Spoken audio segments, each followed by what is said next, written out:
Good afternoon, everyone, and sorry for the few minutes of delay that we have. And I'm Ambika. I'm the Deputy Attaché for Scientific and University Cooperation from the French Institute in India and Embassy of France in India. And we really welcome all of you this afternoon to be part of this Knowledge Summit, 3rd edition. And we are going to soon have the next edition next year, and but we have to manage this time due to the pandemic virtually. So I would like to let you know that we have a very great list of panelists, speakers who are going to speak to you about One Health, in particular infectious disease. That's going to be the focus of the session today. And Dr. Srini Kaveri will shortly introduce the concept to you. And I would also like to tell all the audience that if you have any questions for our speakers, just put your questions in the chat box or raise your hand if you want to directly ask to them. Okay, and we'll handle the questions. And to the speakers, what I have to say is please stick to your 20 minutes of time or lesser so that we can have a concrete discussion and interaction with the audience after. So without further ado, I welcome Dr. Srini Kaveri to take it forward. Thank you very much, Ambika. Good morning in France. Bonjour. Good afternoon in India. Welcome to you all for this session on One Health with an emphasis on infectious diseases. My name is Srinivas Kaveri, and along with Vinay and Ambika, we will walk you through this session for the next 24 hours. No, I'm joking. This is only for 4 hours. As you all know, constructing a perfectly healthy society is not about constructing a state-of-the-art medical facility. Actually, it needs striking a right balance among all the components of our environment. And that is exactly the essence of One Health. We have to consider all aspects, meaning ecology, public health, health economics, veterinary medicine, zoonotic diseases, cancers, autoimmune diseases, allergy, lifestyle diseases, everything. That's what is the composition of One Health. And so to discuss this One Health concept, now we have experts this afternoon in public policy scientists involved in research and scientists also involved in research on infectious diseases. So to start off, I would like to invite Dr. Chandrakant Laharia, who is a public policy expert, and he will start the session with a very general talk on One Health approach in India. And he says, time to take a leap from policy to implementation. Thank you, Chandrakant. Welcome to you. Over to you. Thank you very much, Srinivas ji. Good morning and good afternoon, everyone. I have noticed that in the agenda, I have 1 minute less than other speakers, so I'll be really brief. And I take this opportunity to thank everyone who has joined here. And also, I want to mention to some of the colleagues from Institute Pasteur that 10 years ago, I was in Institute Pasteur campus for a month doing some training program. So it's a pleasure to have you. So it's a strong connection with India and France. Coming to the topic, I'm going to briefly touch, and as Srinivas correctly said, that a very generic overview of One Health. I'll be talking about that how we have reached where we have reached and how specifically India should take this forward. So when we talk about One Health, I don't have slides, but I have my notes, so I'll keep looking at my notes. So you have to pay attention on me only, not on the slides. Talking about One Health, it definitely outlined one of the key components of interconnectedness of health of animal, humans, and our external environment. What it signifies that we need to work in a collaborative, more of a multi-sectoral and transdisciplinary approach. How this should be done? This should be done at the local level, regional level, national level, and global level. So One Health signifies something which is really crucial and vital.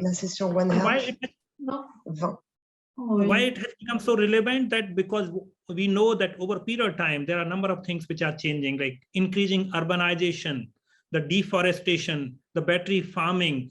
All of these are putting together that and the climate change, which essentially means that the human, animal, and environment interaction is increasing. And this is increasing, and in some sense, it is harming all three. And then that's why we need to look at this together in a more coordinated way. the temperature change which is happening, or climate change which is happening, essentially means that the pathogens which were not there are entering new geographical area. They are surviving for longer. The single animal livestock farming essentially means there are more pathogens growing in a particular area which are coming in human interaction.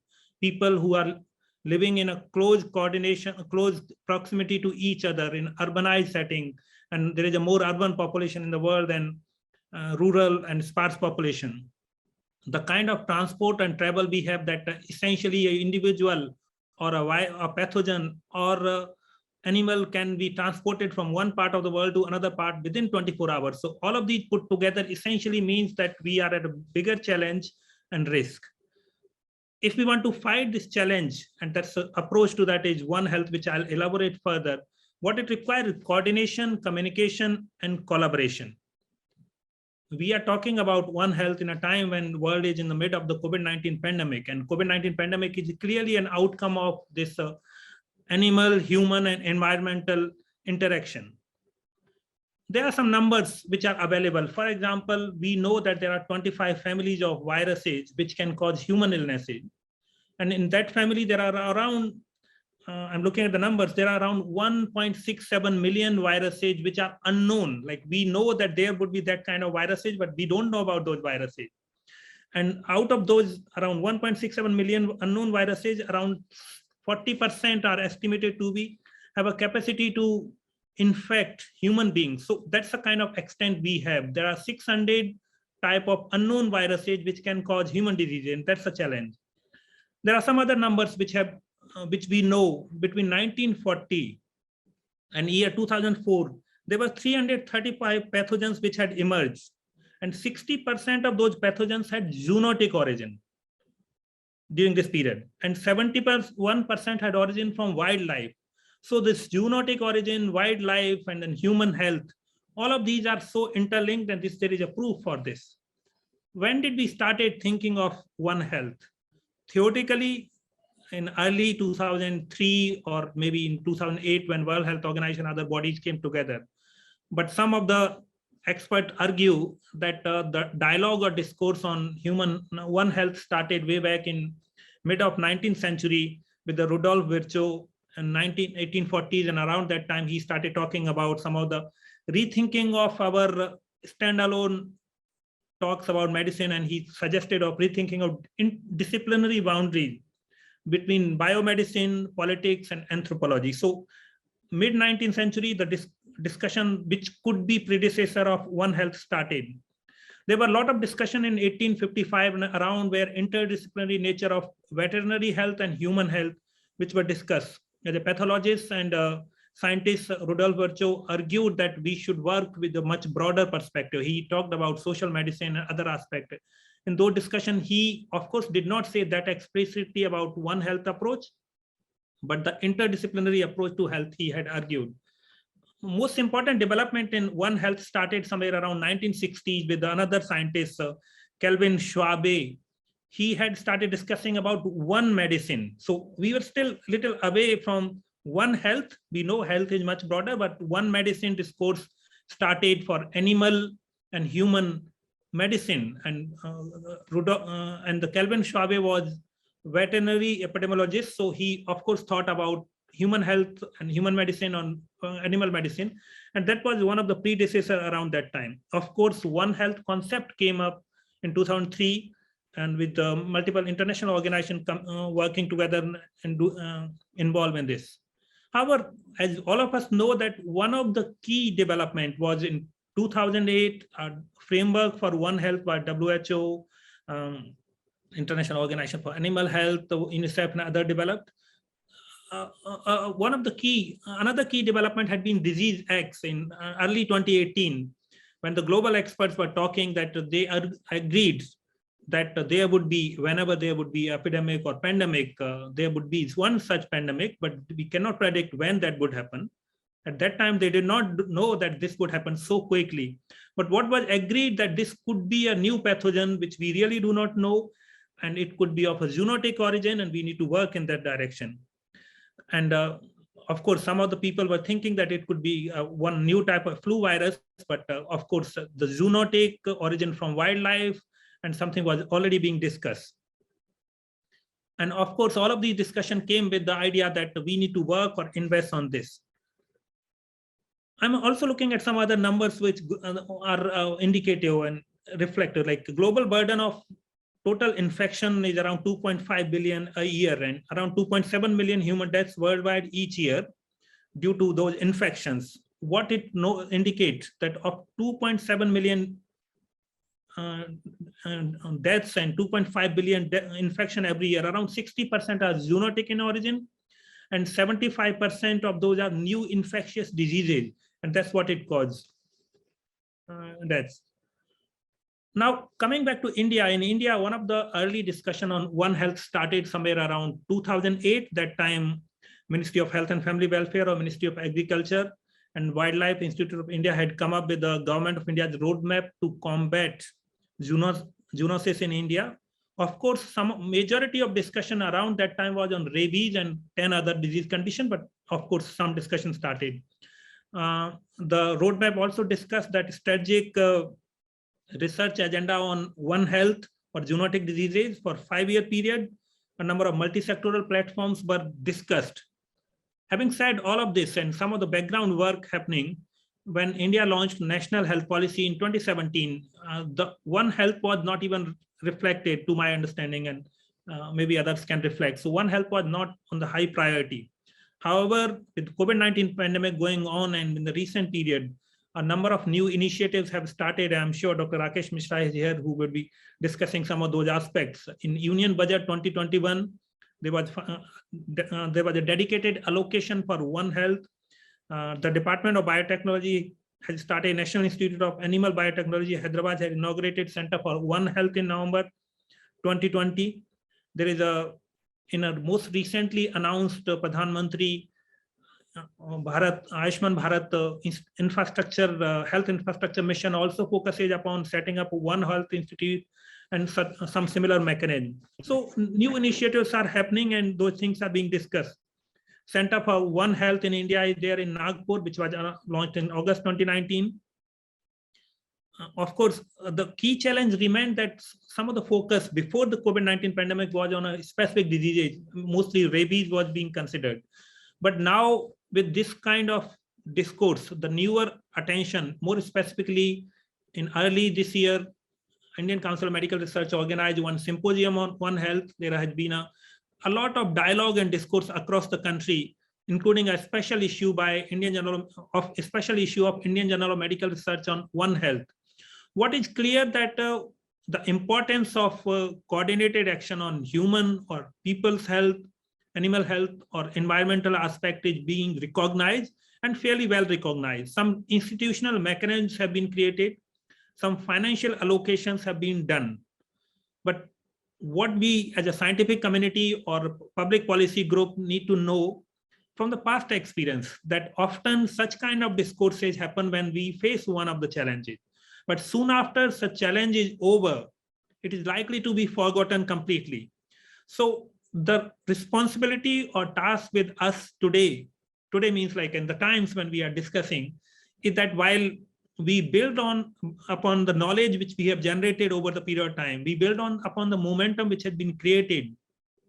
We also derive some of the learnings from COVID-19 pandemic, but we also have to think that this will not wither away or forgotten soon after the COVID-19 pandemic is over or other challenges emerge. So a roadmap or pathway for the longer run to actually implement this in the, so to say, in the times which are little easier, that's how we can fight the challenges of emerging diseases. And that's what would the success of One Health would be. So I would stop with these initial remarks. As I promised that I have 1 minute less, but I'll do a little more less time. And I know it's running a little behind. So thank you very much for this opportunity. Over. Perfect, Chandrakant. Thank you. And thank you so much for sticking to the time as we were running late and you saved us some time. So I would like to take any questions. If anybody have any questions, you can put it on the chat or you can just raise your hand or just unmute yourself.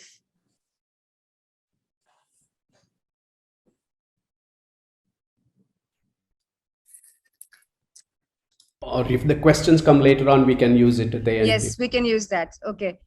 I think I will let Vinay now introduce himself and also co-moderate the session with us. Hi, this is Vinay Nandikuri. I'm joining from CCMB Hyderabad.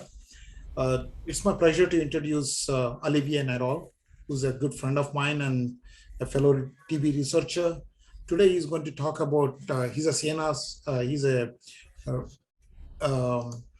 he's at the Institute of Pharmacology and Structural Biology at Toulouse. And today he's going to talk about exploiting cidal TA system to induce suicide mechanisms in Mycobacterium tuberculosis.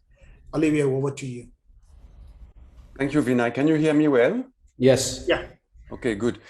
Before I start, I'd like to let you know that Isabel has still some difficulties to connect. She can enter the platform and access all the workshops except the One Health workshop.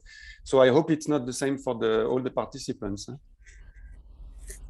Yeah, that would be a pity if the participants are not able to enter. Yeah, yeah.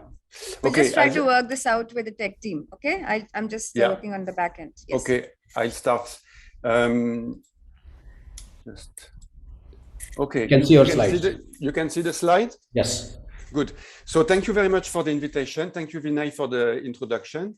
So I will talk about part of the work that we are doing in my group. But before this, I would like to give an introduction on the Institute and TB as well, tuberculosis.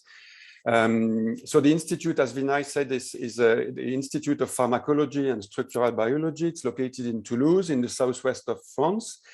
My group works on host pathogen interactions in tuberculosis. But just to give you a very, very brief overview of the Institute as a whole, it's about 230 personnel gathered in 16 or 17 research teams. We have a new research team now and 4 technological facilities. And we work in the fields of cancer, inflammatory diseases, and also infectious diseases. Specifically, we have 7 teams and 3 associated teams working on infectious diseases.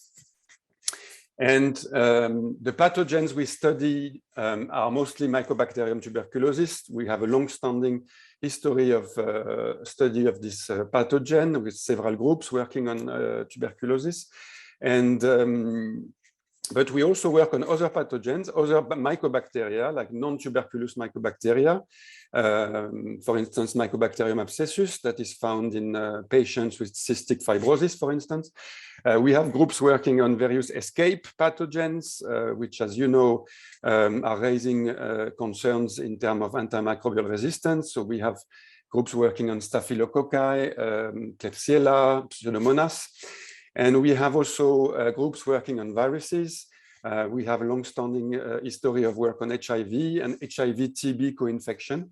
And more recently, we have people working on influenza, and even more recently, people working on SARS-CoV-2. And we are quite well equipped regarding all these pathogens because we have a BSL-3 animal facility that includes an in vivo imaging equipment to image infections in infected mice. And we, in terms of COVID-19 research, we were quite efficient because we already delivered 1 POC diagnostic test, 1 drug that now enters phase 3 clinical trial in collaboration with the NDI.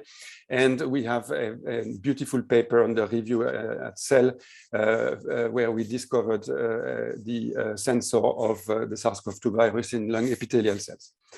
So this is my group, host pathogen interactions in tuberculosis. So before I tell you about the data, I would like to start with a brief introduction on tuberculosis. So this is a picture of the tuberculosis incidence in 2020.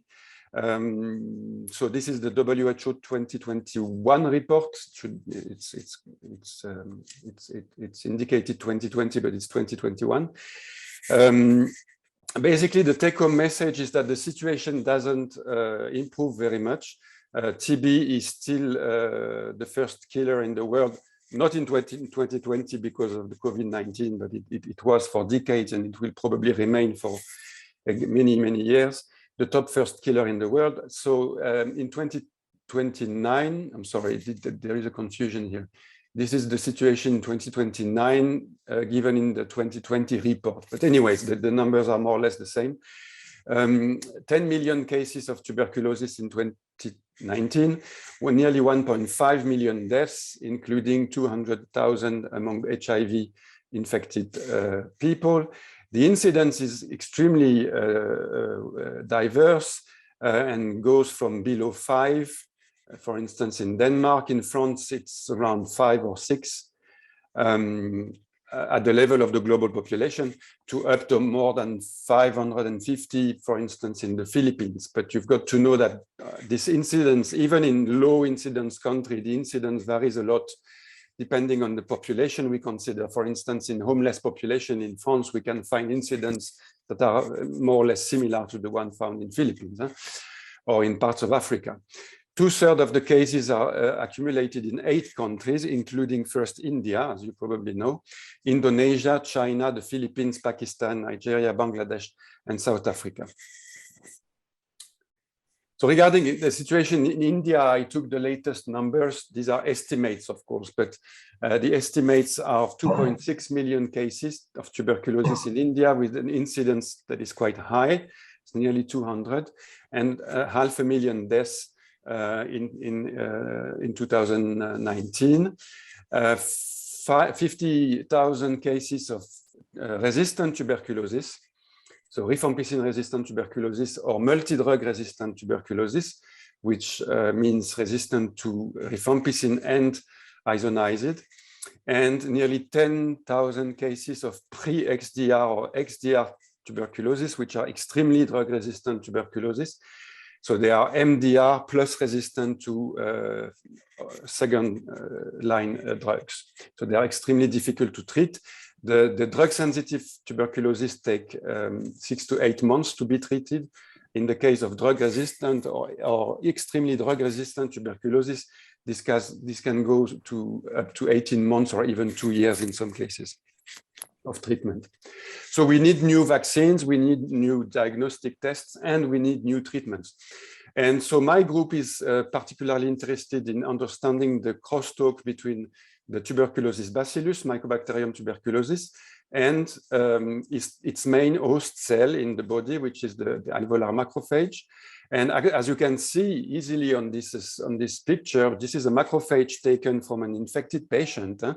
This is not in vitro infection.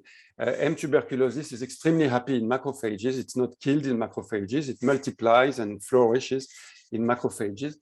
And so basically my group is interested in understanding the virulence mechanisms that allow the bacillus to multiply inside these cells, and also the host mechanisms that are involved or not sufficiently involved in this case to control Mycobacterium tuberculosis infection, and in order to develop what is now called host-directed therapy, which means that in addition to antibiotics therapy and standard treatment, we could imagine boosting the immune system and, for instance, the infected macrophages to kill the mycobacteria.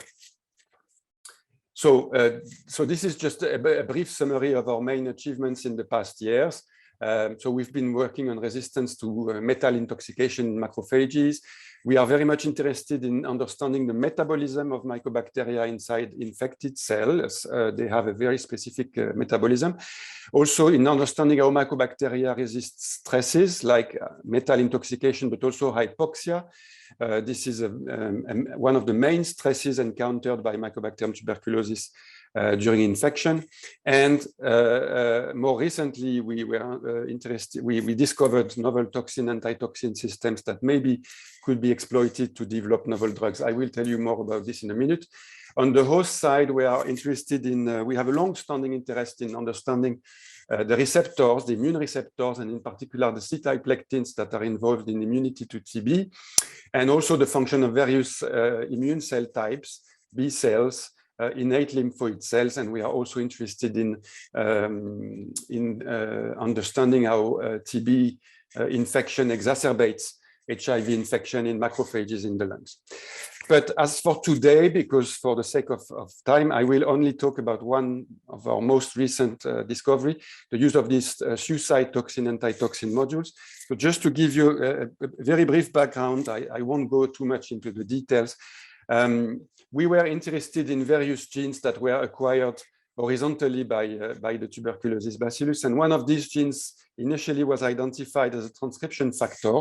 And it was annotated as an essential gene, which caused my interest because I really wanted to understand why a transcription factor would be essential. Actually, it turned out that this transcription factor was not a transcription factor. It's actually an antitoxin, which is encoded just upstream of a toxin. But all this was unknown at the time. So just to give you a little bit of background, toxin antitoxin systems are very, very widespread in bacteria. They are present in all bacteria. There are various types of toxin antitoxin systems. I won't go too much into the details. Probably the best characterized systems are the so-called type 2 system, in which you have a toxin gene, a toxin protein, a toxin, which kills the bacteria or which inhibits the multiplication of the bacteria. And the toxin is neutralized by an antitoxin. Okay? And these systems are proposed to be involved in stabilizing genomic regions, in defense against phage infection. For instance, a bacterium can commit suicide when they are infected by a phage. The toxin is produced, the antitoxin is degraded by specific proteases, and then the infected bacterium kills itself. They've been proposed to be involved in biofilm formation, in control of response to various stresses, and also in persistence. So to come back to this system here, we were very much struck and surprised by this system because, as I said, the antitoxin is an essential gene. This means that you cannot make a mutant in this gene. The mutant is not viable. As you can see here, there are more than 80, maybe nearly 90 toxin antitoxin systems in Mycobacterium tuberculosis, which is very, very unusual. It's very unusual. Usually it's between 1 and less than 10 systems in most bacteria. Having more than 90 systems in Mycobacterium tuberculosis is very striking. And among all these systems, 3 of them, these ones, contain an essential antitoxin. All the other ones, you can mutate the antitoxin. The bacterium is more or less fine. But these ones you cannot, which suggested to us that the toxin should be very toxic and even cidal in this case, because we could not make a mutant in the antitoxin. And so this is what we showed using very long genetic approaches. I won't go into the details. We could make a strain of Mycobacterium tuberculosis in which we could induce the expression of the toxin or of the toxin antitoxin system or of the antitoxin alone. So this is what you can see here. So you see here that if we induce the toxin without the antitoxin, the bacteria do not grow. You see this here on the plate, and you see this here in liquid medium.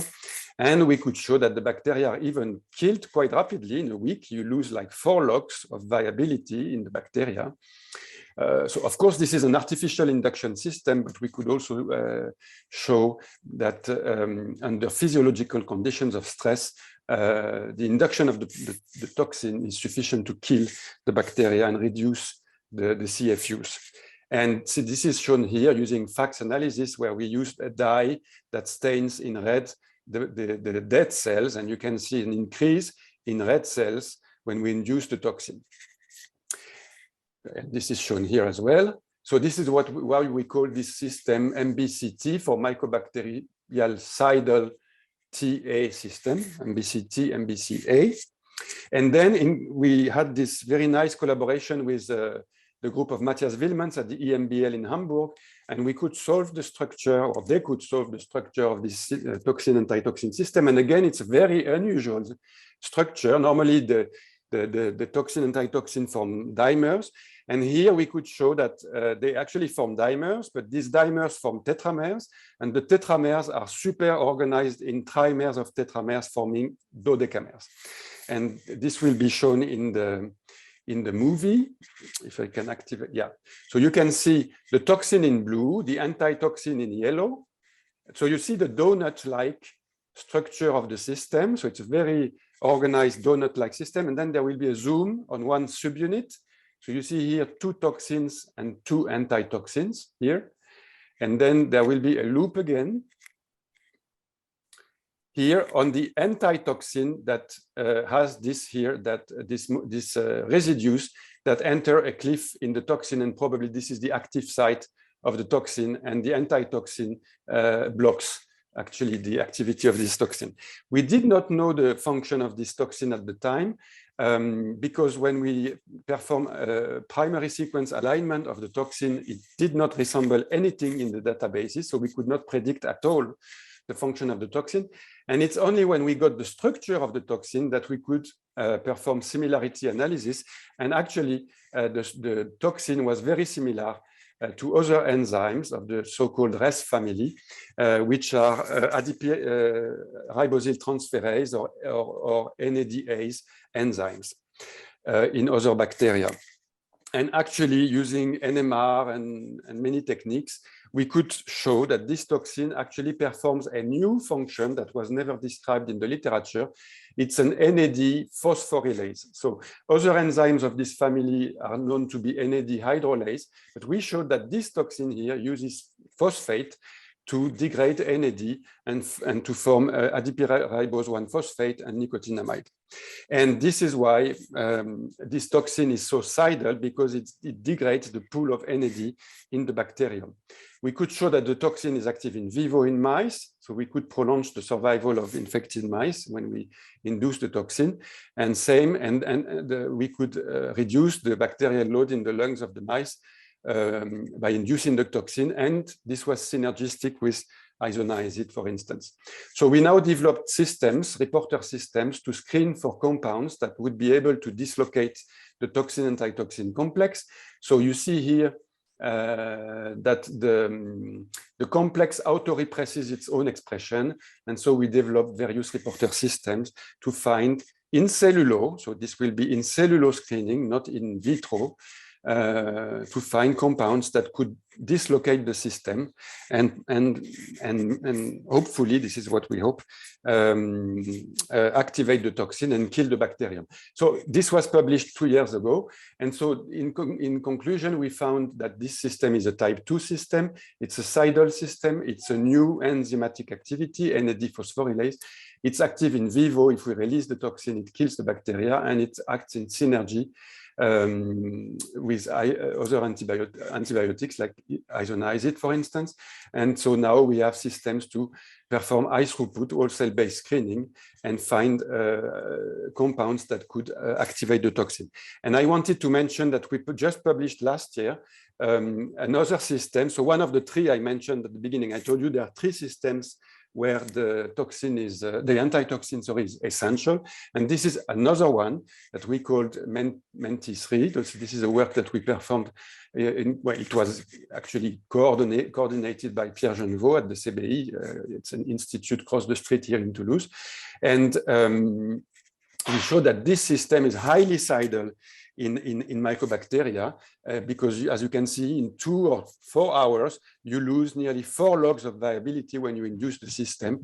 And in this case, it's a non-classical type 2 system, because actually we found that the antitoxin does not block structurally, physically, the toxin. The antitoxin is a kinase that phosphorylates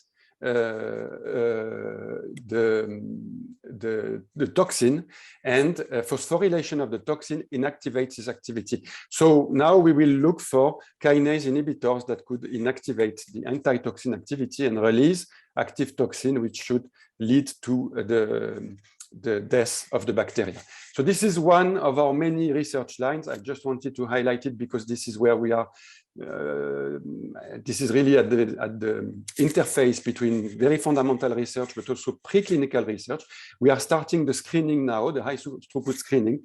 And of course, the compounds we will identify, hopefully, we will work with medicinal chemists and then with people involved in preclinical studies to assess their activity in vivo in mice. And my phone is talking to me again. And hopefully find compounds that could be used in patients. I will leave you here and just wanted to remind you that the sixth forum, Global Forum on TB Vaccines, which was held a few years ago in New Delhi, will be held this time in Toulouse. So we were selected by the organizers to have it in Toulouse on February 22 to 24.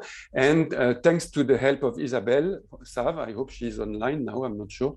This forum will be supported for the first time by a head of state, President Macron, and also by the Minister of Health, Olivier Véran. This will be a hybrid format. Hopefully we will be able to host people in Toulouse, but given the situation, we will also have a platform online for the people to attend the forum. You can register here at this address and attend the forum. Thank you very much. I will quit maybe the share. Yes, thank you, Olivier, and thank you for making that announcement. And I think there's a question from Vinay himself. Vinay, do you want to ask your question? Yeah, I can. I may have missed it, Olivier. How did you figure out that it is NAD phosphorylase, NAD plus phosphorylase? Or by NMR, because well, we performed various assays that showed that it was not an ADP ribosyl transferase. Okay, it did not transfer ADP ribose on proteins or nucleic acids, and then we found that it degraded NAD like NAD hydrolases.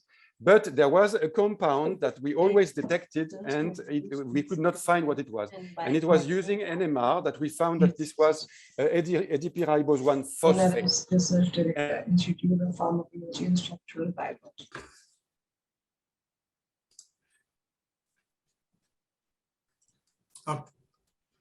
Olivier went on mute. Yeah. Did you hear my answer? Partly. Most of it, but last part missed. So it was using NMR. Yeah. I figured the last degradation product, and you went on to identify. The degradation product was ADP ribose 1 phosphate, and the reaction only happened when we used phosphate. So this is the first NAD phosphorylase, indeed. Okay, thanks.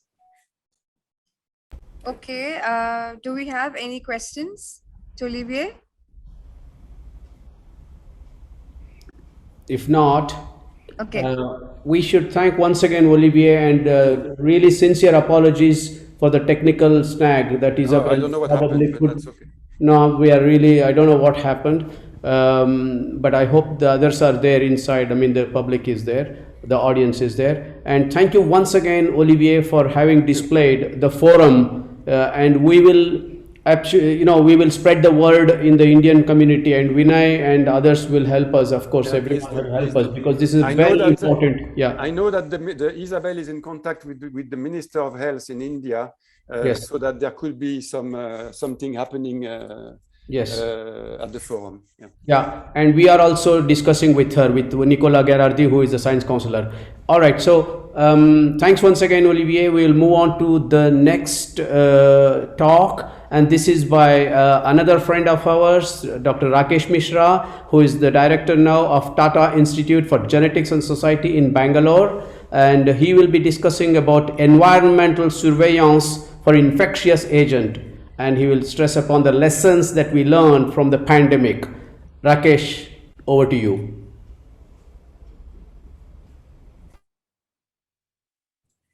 Thank you, Srini. Can you hear me and see the slides? Yes, okay. Hear you loud and clear, and we see your slides also right now. Yes, perfect. Thank you. Okay, great. Thanks. So first of all, I'd like to thank the organizers for letting me speak in this important meeting.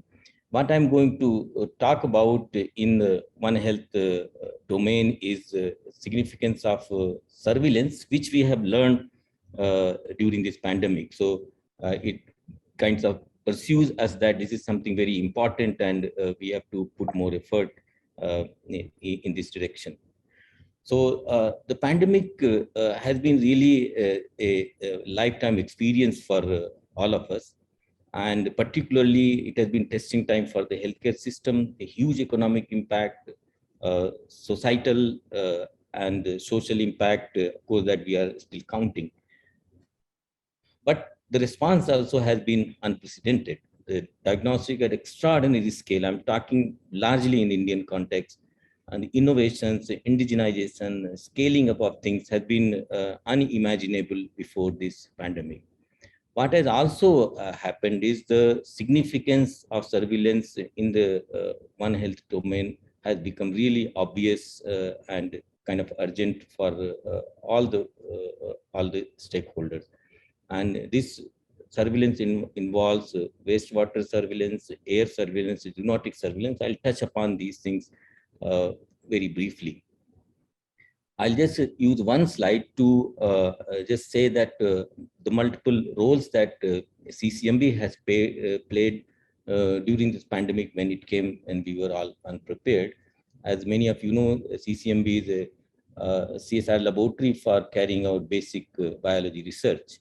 And most of the contributions that I will touch upon and not touch upon, just list, actually was the contribution by our young PhD students who during the lockdown focused totally on the COVID activities. And these activities included a testing center, we were recognized testing center, training center, validation for the kits, and the national repository for virus and the patient samples. So lots of activities. We are also culturing the virus so that it could be used for testing and screening of drugs, and many very interesting findings came out of that, and testing and validation of devices. And we, in addition to these, we were also developing diagnostic methods, protocols, SOPs, understanding the virus and the genomics of the virus and surveillance. And I'm going to just describe very briefly the surveillance aspect of this.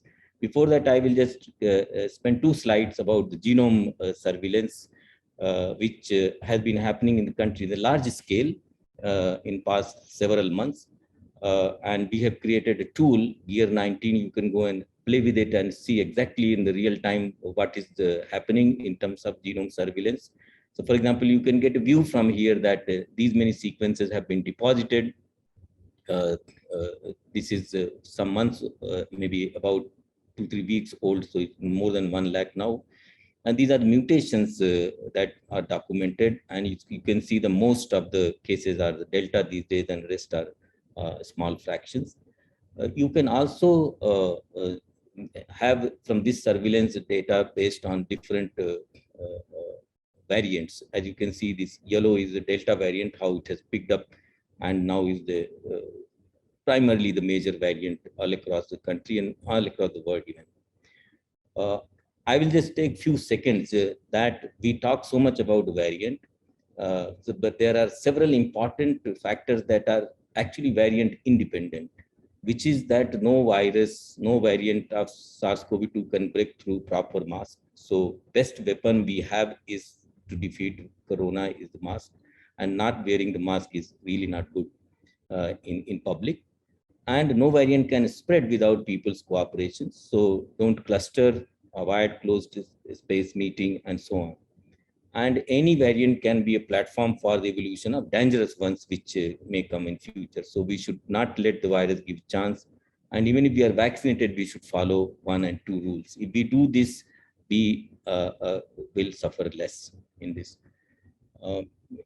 This is, I just feel like saying this each time I talk about this virus because it's so important. Now we go back to the environmental surveillance, and I will very briefly tell how we have developed methods, standardized certain protocols to get really useful information from wastewater, air, and zoonotic. I will just touch upon because we haven't done so much of work in that area. So wastewater, in fact, is one of the most precious source of this kind of surveillance activities. And we have reduced our noise for AMR, but that is still existing. in fact, in a very serious manner. So we should focus on that. But these are various other pathogens that you can detect, including SARS-CoV-2 in the wastewater. So wastewater is source not only for SARS-CoV-2, but for many other pathogens.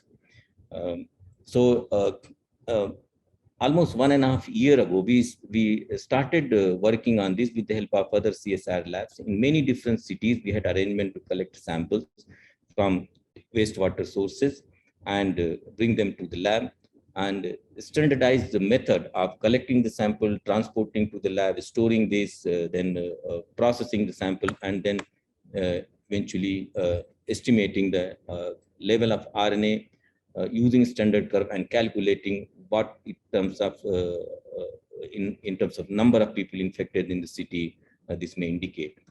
And there are so few results. I will just go very quickly. Like this, so in July 2020, we estimated that so let's say 1.2 lakh people were active, which was positive, which was 20 times more than the actual number available in public domain. And all this turned out to be true when zero surveillance was done. We had monitored many cities that are listed here, and I will just show in one case in Allahabad. For instance, this is the trend that you see with the wastewater surveillance, and this is the trend from the public data about the number of cases. So not only the numbers, you have to give several fold more to the sewage surveillance because that's unbiased and real numbers. You can see the trend is very similar. So it really reflects, if not the absolute number, the trend is absolutely unmistakable. And if we continuously monitor, we can say whether we are following good policies or bad policies, and more needs to be done. So those were the data from sewage treatment plants. But India, most of the cities, large portion is not really STPs, they are drainage. And the water just goes to certain lakes through some drainage system. So we carried out an extensive sample collection and analysis, and analyze the data on an hourly basis, so you can know that what time there is more sample during peak hours, daily, weekly, and monthly. And we kind of came up with the process that in addition to STPs, even a drainage system you can use for monitoring pathogen in a very reliable manner. We also did the analysis on different lakes that are there in the cities, and there were two kinds of lakes. The two lakes where the drainage does not go into those lakes, those are natural water, and others where treated or wastewater goes. So that is Hussain Sagar, Nizam Talab, and this lake is very close to CCMB. So we have monitored very closely, and we see that all these lakes contained virus, contained RNA. So that means the virus was reaching. So they can also give you an estimate. And those lakes where there no inflow was there from the residential areas, there were no traces of the RNA. And this is, we have been doing study for Andhra Pradesh state for many cities from their sewage system, and you can see very close correlation with the public domain data and sewage data with that. And more recently now, as in a larger context of INSACOG and also other Rockefeller funded activities, we are not only estimating the level of infection in cities, but also the mutations directly from the sewage sampling. So you can, for example, on different dates, by collecting and doing the sequence analysis, you can see what mutations are, in what ratio they are accumulating, and therefore you can actually extrapolate it to the variant. So what we have learned is that sewage surveillance gives a qualitative and quantitative estimate of the number of people infected. It's a very reliable and unbiased surveillance measure. It gives an early signal and easier detection. You get signatures of trends at least 5-6 days before the actual positivity shows up in the person. you can, so by following the trend, we can tell whether we are following the correct policies or not. And we can, in addition to SARS-CoV-2, in fact, this is source of large number of, as I showed earlier, dozens of infectious agents that can be monitored. So wastewater surveillance can help in understanding the antimicrobial resistance, because we have some idea of what are genes that lead to that, and we can identify them and see what drug will work in which part of the city or the country and so on. So it's extremely useful method, and I'm sure that after this shock of a pandemic, we will take some positives, and this will be one of them. The other activity, there were a lot of debate whether the virus is spreading through air or not, and micro droplet, droplets, and all theories were going. WHO was changing its interpretation whether it's airborne or not. So we carried out surveillance by air sampling. So we use a filter and vacuum pump kind of thing, and went to many places in ICUs, in wards, and apartments, homes, and collected the samples, brought into the lab, so we could culture the virus from there. So you can actually pick the even live virus, and estimated, and we came to several conclusions from this, that virus can spread up to 20 feet or more, is there in the toilets for much longer time, and if the person is talking on the phone, virus is in the air. If person is wearing a mask, virus is not detectable. So we did lots of analysis and hundreds of samples, both in Hyderabad and in Mohali. With the help of IMTech Chandigarh, we carried out this and study and issued an advisory on how we can do better in avoiding the spread. And we even designed using volunteers in closed rooms, up to what distance you can detect the virus in the air, for how long the virus will stay in the air, and so on. So I will not go in detail. These are deposited and in the process of being published. But I can say that if compared to asymptomatic person, when somebody is there with the low CT value, let's say 19, even after the person leaves the room, 1 hour after the person has left the room, we can detect the virus. So which means it hangs in the air for quite some time. So here, there's a family of 6 people, all of them were infected. And when we did sampling in the room, so every room, whether 1 meter, 3 meter, bedroom, hall, bathroom, bedroom, everywhere you can detect the virus in a reasonable number. But on the other hand, when there's person in a family, when person is quarantined and in one room, then patient bedroom, where the person is positive, bedroom has the virus, but other family member, bedroom, bathroom, other places do not have virus. So actually, we take care, isolate the person in the room and use the mask, one can manage it better. So the summary here is that SARS-CoV-2 is detected in the air in certain conditions. The chance of picking the virus in the air depends on the number of people who are there and the virus load and their symptomatic status, which essentially means virus load, and so on. So the strategy for segregating hospital areas into COVID care and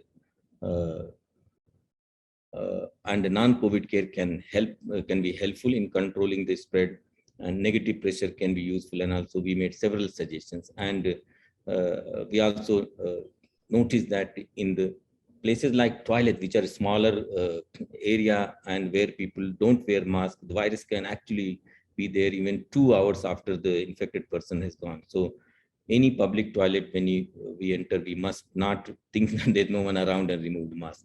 So this is very, very important. Then the last thing I thought to cover is the zoonotic transmission, which is really extremely challenging. What I told just now, that there's a problem and there's technology and there are ways of doing it, and we have established system, and I'm hoping that many cities, small cities, will set this up. But what I'm going to talk now is really challenging. We know, as you have heard from earlier speakers, that these are zoonotic agents that infect people. There are so many different kinds of virus. Those numbers were frightening, but that's the reality, and we have to see that we take care of population by some policy changes and some care that we need to take. So pathogens that cause outbreak in humans evolve in reservoir hosts like rodents, bats, small mammals, and so on. And you just heard Dr. Arias saying that why this has become more prevalent now because of the our social structure and that livestock that keep and so on. So increasing the danger from zoonotic transmission as humans come into a greater conflict with the environment is one thing, which is not only dense people, but we are now interfering with the environment of the wildlife.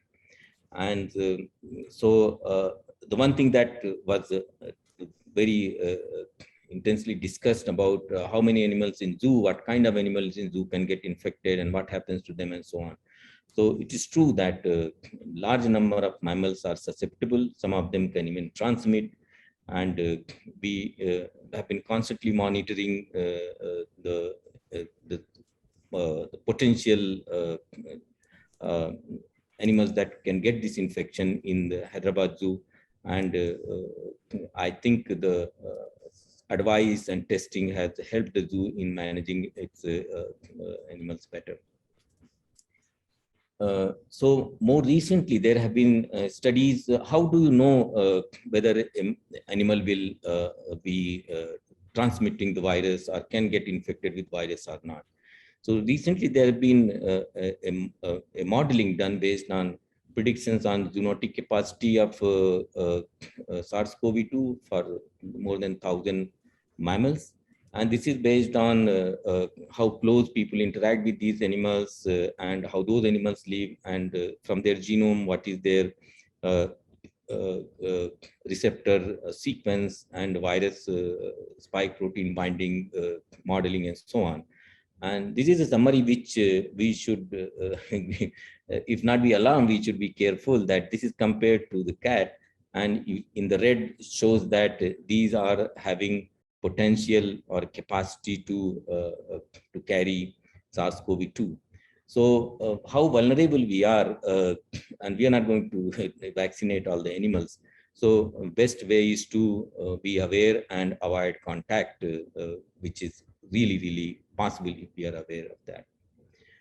One way of monitoring or surveillance is to keep testing various samples, whether they are insect vectors in these animals, or ticks, or fecal collections, and many different ways. And you don't have to read, but there are many technologies now that are available, and this plus means the technical requirement and cost. So some of them are very cheap, and some of course very expensive, so they can't be put on a large scale.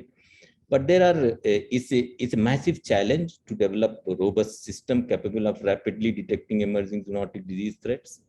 But establishing long-term sustainable and diagnostic modalities as close to the local level as feasible is the key, which will help in rapidly identifying and alerting public health authorities to avoid the next global pandemic. This is in 2018, I took from a respectable journal that regardless of the technology we use and the scientific capabilities we develop, failure to engage with and build a trust with local political and thought leaders, traditional health workers, and community group in disease detection and control will delay diagnostic and response with potentially disastrous consequences. And we have to focus on at the animal-human interface and with the initial spillover event in local communities, which is the key thing before it spreads beyond. And we must be prepared to recognize the signs, identify the threat, and rapidly work together to reduce the spread.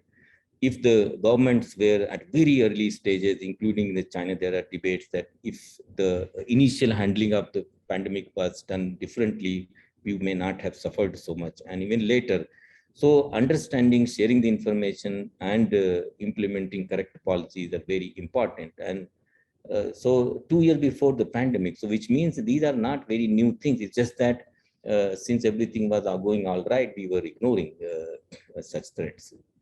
So this will be my second last slide to show that this is one pandemic that has gone. A new one will come for sure, unless we stop trading wildlife where we are not supposed to, consumption, destroying the nature. If we don't take those steps carefully and actively, we are putting ourselves to the risk. And we must accept that this planet belongs to all creatures. It's not only for Homo sapiens, it belongs to everybody. So we cannot just go and just trash everything and think that we are the only beneficiary of this planet. So current pandemic has shown how vulnerable and fragile our economic structure and healthcare system can be in such situation. And in the context that most of the infectious diseases are transmitted through or originate from the animals, understanding and living in harmony with the environment is absolutely essential. Technologies can help us, but only to some degree.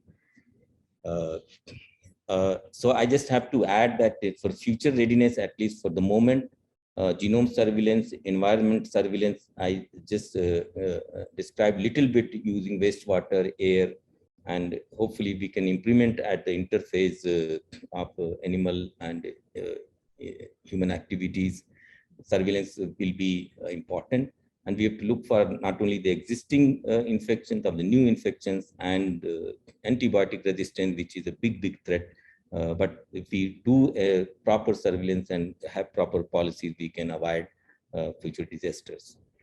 So thank you. I will stop at that. And if there are questions, I can try and answer. And I will try to stop sharing. Thank you, Rakesh. I think we already have a question from, oh, it's not a question, it's a clap from Olivier. Okay.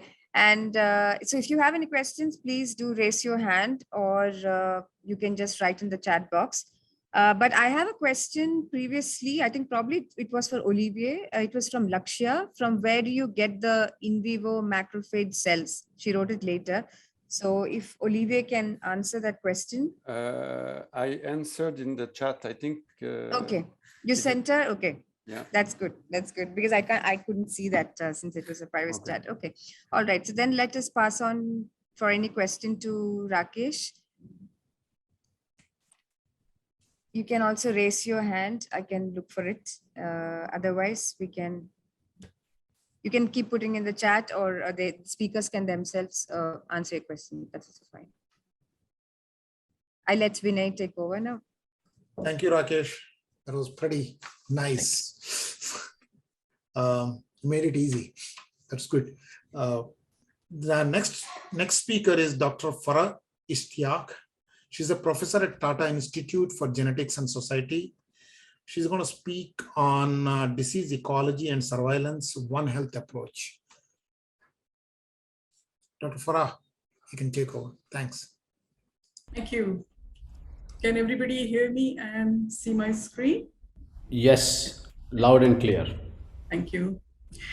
Well, first of all, I would like to thank everyone, especially the organizers, for inviting me for this very exciting meeting.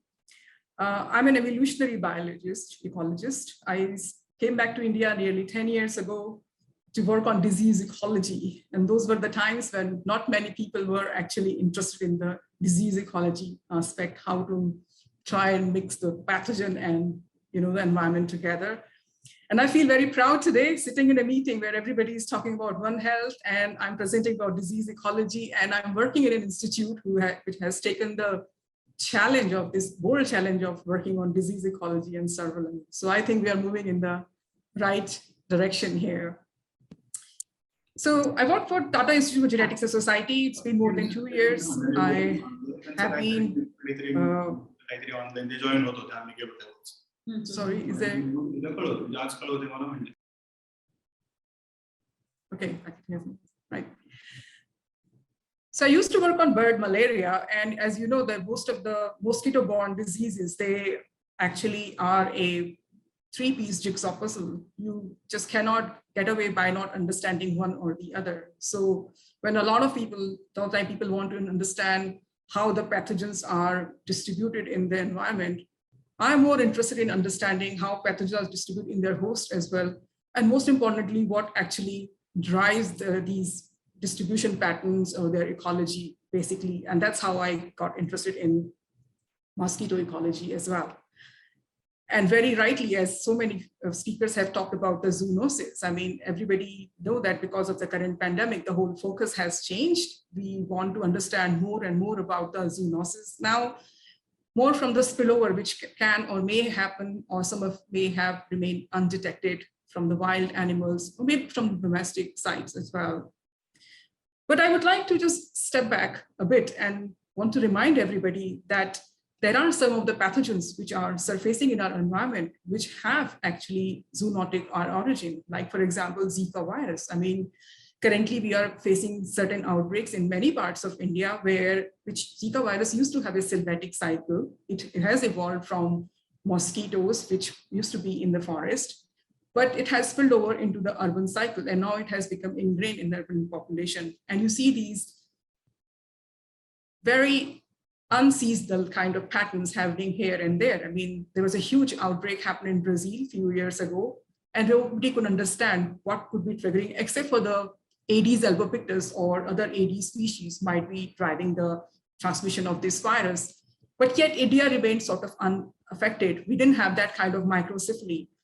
But then it really makes you think that, is it really, we are not having those kind of cases here, or is there something missing that we don't have that kind of data or surveillance system in place which can tie these pieces together? And dengue virus also, or chikungunya also have had the similar origins as well. And most of these viruses, arboviruses, as they are transmitted through the vectors as from the mosquitoes, once they are become part of the urban cycle, they sort of either hiding into the other, animals like macaques, or could be rodents or birds as well. And then time and again, they get spilled over when the conditions are right, or when you have a competent mosquito species available in the environment, or they can amplify it through the domestic animals. So it's a very difficult thing. I mean, especially for a developing country like ours in India, where we have, this is my imagination of a typical city life in India, where I call it like every typical city, it looks like a menagerie of pathogens, where the boundaries of rural and urban areas are sort of blurred. You have sewage systems spilling into the environment. You also have a very strong interface of, say, wildlife and poultry going on, where you have this reassortment of different viral species happening. You do have livestock and all kinds of things sort of coming into this melting pot, which is waiting to erupt and probably could contribute a lot to the emerging infectious diseases. And we are doing not much, not enough about understand what could be the drivers and what can happen in the near future. So for example, because I worked on birds, I just thought I want you to understand the scale of the problem which we face through in this country. And then I'll give two examples of the work which we are doing in ticks at the moment. So as everybody know that avian influenza is a huge problem. Even now, as I speak, there are outbreaks happening in different parts of the world. And it's a very seasonal thing, that as the winter arrives and birds start to migrate, they do move the virus around. And a lot of wild birds, they do naturally carrying these low pathogenic virus as well. And sometimes they get infected with high path viruses as well. And one of the countries which I was privileged to understand the epidemiology of this virus was in actually Mongolia. It's a very fantastic, it's like a natural laboratory if you want to understand, because while in a lot of places people think the outbreaks have happened only by the arrival of whether by the wild waterfowls or the poultry, Mongolia is a classic example where a lot of outbreaks happen because of the migration of these wild birds, because it's a breeding site for a lot of these waterfowls. Birds come and they bring the virus, and that's where you see the outbreaks happening. You can actually draw the map of Mongolia by looking at the poultry distribution around this country, because Mongolia have next to nothing poultry. So naturally, all the outbreaks that have happened is because of the poultry. So we do a lot of surveillance there, and they figure out what are the species actually which are dying of this, infected with this virus. And then this problem comes in India. So we do have a very fantastic migration system. So what I'm showing you is a bar-headed geese. Pretty much all the global population of this bird actually come and winters in India. And that coincides with the outbreaks which we experience in our country, which is about to happen now in November and December. And this is what happened just last year. So many birds were. Is there a question? It's frozen, is it? No, can everybody see my slide? Yeah. Yes. Okay. Yes, okay. we can. Okay. So this was the spectrum of problem last year. We had not just one, it was a multiple species infected. There was a very large congregation of birds found dead in different parts of India. And the only measure we take place is we start to kill the poultry, because once the poultry outbreak happens, it becomes very infectious and it can be zoonotic to humans as well. Now, the question which one should be asking, that why do you have these outbreaks now, not before, is because there has been a very increase in the poultry and everything in India. There's a surge, it has a very lucrative business, and not everybody follows the guidelines. But that's not the also problem. We also see these outbreaks happening into the non-season as well, when the migratory birds are not around. So what it highlights is that there is an endemic circulation also goes on. And of course, there are other causes of the wetland loss, and you have very increase in the wild and poultry interaction because a lot of habitat has gone and all the increases of high zoonotic rates. We don't have any biosecurity and very lack of active or passive surveillance. We only survey when the birds are actually found dead, and there is no way of doing a rapid testing. Now, this is just the scale of the problem I am just putting out there, which involves just not one approach, because there are so many different sectors are involved. Me as an ecologist, yes, I can look for the birds and for the pathogen and the viruses, but what it needs a very solid, very holistic approach, which can tackle this problem. And one of them is actually can be a One Health approach, which we can apply, where we can bring together people from multidisciplinary background and tackle this problem, because there is a lot of socioeconomic issues involved here as well. But for me particularly, I think that there are two very strong pillars of this One Health approach. One of them is the disease ecology. It should be the common denominator across all the fields, where you understand the host and pathogen interaction, just not from their perspective, but how they integrate within the context of their environment. But also the looking for the surveillance. These two have to go hand in hand together. And that's what we are focusing on now actually here at TICS. So we started off with this vector ecology and genomics, basically to understand the parasite transmission dynamics based on the mainland as well as in the island locations, because island locations are really prone to colonization of different pathogens and also the vector species. We like to use a landscape genetics approach because ecology can tell you the drivers, but there are certain facts which are hidden inside the genes, which can tell you more about the, say, effective population size in gene flow, population structure. And then we can want to use a One Health approach to understand how we can solve the problem and link it with the evolutionary ecology of these pathogens and vectors. So one of the things which we have been tackling for the last year and a half is actually the dengue problem in Bangalore. I mean, Karnataka, where the state where we live in is very high, it's in the top in the chart for dengue. And we started off this study in Bangalore city, basically. Bangalore has the high number of dengue cases, and we wanted to do this longitudinal study to understand the seasonality and abundance and diversity of different mosquito species, and especially this Aedes mosquito, which actually are the main vectors. Try and understand at a microhabitat level how they breed, what they breed with, what kind of environmental condition it requires, and how does that correlate with the actual dengue incidence data.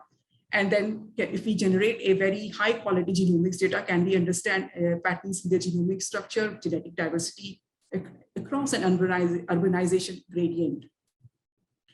So we teamed up with our local municipality, who were very generous to give us this information, just to map out the data to understand the problem. And what we found that, yes, there are cases happening all across the city. But as you see, the darker it goes, those are some of the wards in the city where you see a very high incidence of dengue. And this stays pretty much throughout the year. Given that it's a disease which follows a seasonal pattern, some of the wards stay bright, dark brown throughout the year. Now that makes you think that, is it just because the mosquitoes are there throughout the year, or there is something very peculiar about the habitat which is driving the incidence of the disease? So we try and tease apart this information, say, across the year. And as you can see, yes, of course, this is driven by the disease data, and disease data is never perfect, but it's strong enough, more than 25,000 cases, which allows us to understand how the pattern has evolved, say, in the last 4 years. And you can see with the increase in time, in, say, for example, in 2019, the cases have really gone up, and you see a strong peak, so somewhere around September, which coincides with the monsoon time in the city. So we analyze this data, and we wanted to understand especially how it looks, which are the most important, these wards which are contributing to the disease. And we filtered out these areas, which you can see into these red wards here. Now, this information is very good. As an academic, I can use and publish it as well. But the value of this information is actually more for municipal corporation. They can actually use this information and design their vector control strategies, because one of the jobs they do, they go house to house actually for the larval removal sites. And if they can't understand their data, they cannot really pinpoint or take a very focused approach and use their energy and resources for the larval removal sites. And that's where we can contribute in making their efforts more meaningful. And of course, getting very fine scale data in try and understand what are the habitats at a broad level would be contributing to this for the dengue larval site. So for example, we have something like 48 grids around 100 by 100 meter across the city, across the different habitats. So as you can see, you have barren land, plantation, or areas into medium or high dense areas. And we also collect a very micro habitat level, because for us, it could be a plantation or a lake, which be a habitat for mosquitoes. These are the small areas which drive their evolution and ecology. So we really want to pinpoint and understand what are the key habitats, and can we make this information available to the municipal corporation, which they can actually focus and target the vector control strategies. So in a nutshell, I'll tell you this. So we are doing this seasonal work. We are looking into different grids and habitat. And we have something like 88 grids, 40 of our focus grid, where we collect this information, just us, and not BBMP, but with the help of BBMP, we'll be making this effort to a larger extent. And we try and understand the larval ecology, looking at what different stages or habitat they are sharing among other species, what kind of habitat is out there. We do adult trapping and also the egg collection. So figuring out whether, if you don't have mosquito cases, is this because of the lack of larval sites, or is generally because environment is playing a role, and collecting a really fine scale data on the rainfall, humidity. Now, I don't have much results because it's a very new study, just over a year ago we have started, but the other study which we have focused on is this another species of mosquito, which is Anopheles stephensii. This is a very prime urban malaria vector. It's, as you can see, its distribution is very broad. All the red spots here, it shows you how far it has distributed. The arrows shows you how it has colonized over the years. So Sri Lanka has a very recent colonization in 2017, and Lakshadweep Islands, which is in the Arabian Sea over here, they have colonized in 2001. Now, these records are based on the vector data, like maybe accidentally collected. So the dates may not be very do you have any question, Dr. Vinay? I see your hand. Not now at the end. Thank you. Okay, right. And now, very recently, it has colonized into these parts of Africa where they have seen unseasonal outbreaks. So as an urban malaria vector, it is a very important mosquito species. So we designed this survey for these Lakshadweep Islands. This is a 10 inhabited islands, and we wanted to understand the mosquito diversity, the general mosquito diversity, and also how far the Anopheles stephensii is actually present. And as you can see, we spent around 5 months on these islands, and you can see all the red dots. Actually, every dot represents a mosquito species where we have recorded. But most of the red dots, what it represents is the presence of Aedes mosquito, Aedes albopictus, which has colonized these islands. And very interesting thing is that across most of the islands, the artificial habitat shows a very high prevalence of mosquitoes than the natural habitats. When I say natural habitat, it could be, say, tree holes or the tree leaves, as opposed to the artificial, which is the man-made habitat, like plastic containers or buckets and things like that, or tires. The next bit we did, we wanted to understand the epidemic threshold if you have Aedes mosquito species. And what we found that epidemic threshold for Aedes mosquito is far high than what actually WHO actually says. So for Brettu index, which is across most of the islands, more than 5%. And so for the house index, which is the number of positive larval sites we have found. Now, Lakshadweep Island have had cases of chikungunya as well as the dengue going on, but not to that extent. But given that you have such a high abundance of this mosquito species, what it tells you that in the future, there is a very high risk of transmission of these viruses. It's just a matter of time that it can happen. But what our work highlights is that just by removal of those plastic containers or those fine habitat, you can actually control this epidemic in making, which can happen anytime. Then to understand the Anopheles stephensii just across these islands, we did a very fine scale in study, because you see, ecology of a species can tell you how it is living and contributing or interacting with environment. But genomic surveillance or vector surveillance tells you volumes about how it has colonized and how they are actually interbreeding, how far they are mixing with other populations. So one thing we are really wanted to understand, that given we are here in Bengaluru, this is Bangalore, which is the coastal area. These three actually are the points where you have the coastal direct connection to these islands. So all the ferries, they go, and we really wanted to know that which of these ports are actually contributing for the mosquito dispersal to these islands. And Kochi is the only place where you have an airport which connects to one of the Lakshadweep islands. And what you see here below is each location, which sort of makes its own genetic cluster. So each color depicts its own population structure, except that here the green, which is the Lakshadweep together, and the blue, Mangalore, which sort of mix together. And now this ties in with the connectivity between these two places through the ships and also through the other boats or the sea route connectivity which they have. But if you see below this graph, which actually is kind of an admixture like graph, which shows you that each sample, which is depicts here, which is the bar here, which shows you the mixing across the colors. So for example, if this all samples belong to Bangalore, this sample shows some kind of admixture with the Kochi as well as with the Thiruvananthapuram. And now this makes sense because these three sites are actually a mainland location, as opposed to Lakshadweep and Mangalore, which shows disconnected between two. And for Sri Lanka, which again is a very isolated structure altogether. So most of the hypotheses so far has been wrong that Sri Lanka population has probably colonized from India, but given the sampling or whatever limited sampling we have, we probably should be sampling some of the areas here in the eastern coast. Then probably we should be able to answer this question with the conformity. But as of now, what we can say that there is no sort of gene flow in India and Sri Lanka population. And then within the island level, this tells you again volumes. It's a very high contrasting genetic structure going on here. For example, this Minigoi island here, it's on a maritime route. Most of the ships are going to all different parts of the countries. They do come and they stop here. So I was very surprised that it shows a very own genetic, only single color structure here.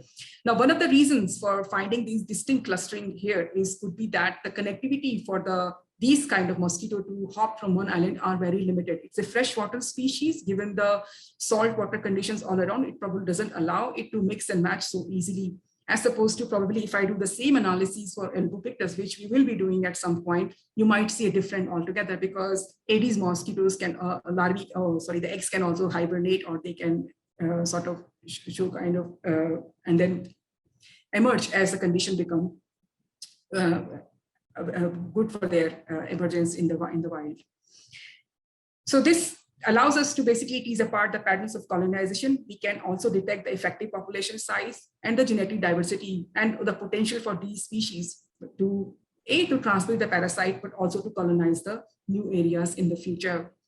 Now, one of the goals by using all this information for us is also to involve as many more people in this problem, basically, because I truly believe that, just like COVID, that we wear masks and we do social distancing, most of diseases are actually a social problem. People have to be on board. They need to understand that by throwing garbage, plastic, and things like that, it's just not allowed. You cannot you are contributing more to the emergence of different vectors and diseases. So we want to involve school children once the pandemic is sort of slowed down or schools are open, and involve school kids and other colleges as well, and make them involved in this mapping the just geographical distribution of these larval species in a city landscape, and figure out ways how we can control the emergence of dengue in the city.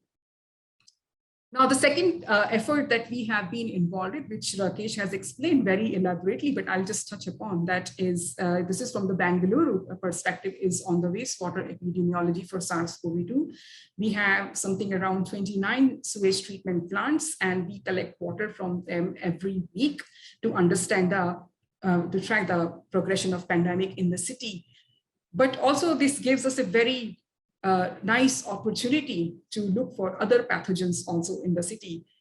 Now, for a country like ours, India, where not everybody have access to primary health care, or people go to the hospital when they are symptomatic, it's a very good way of figuring out the viral load in the city or other pathogen load, even when the asymptomatic people might be shedding the virus. So at a community level, it's a fantastic tool.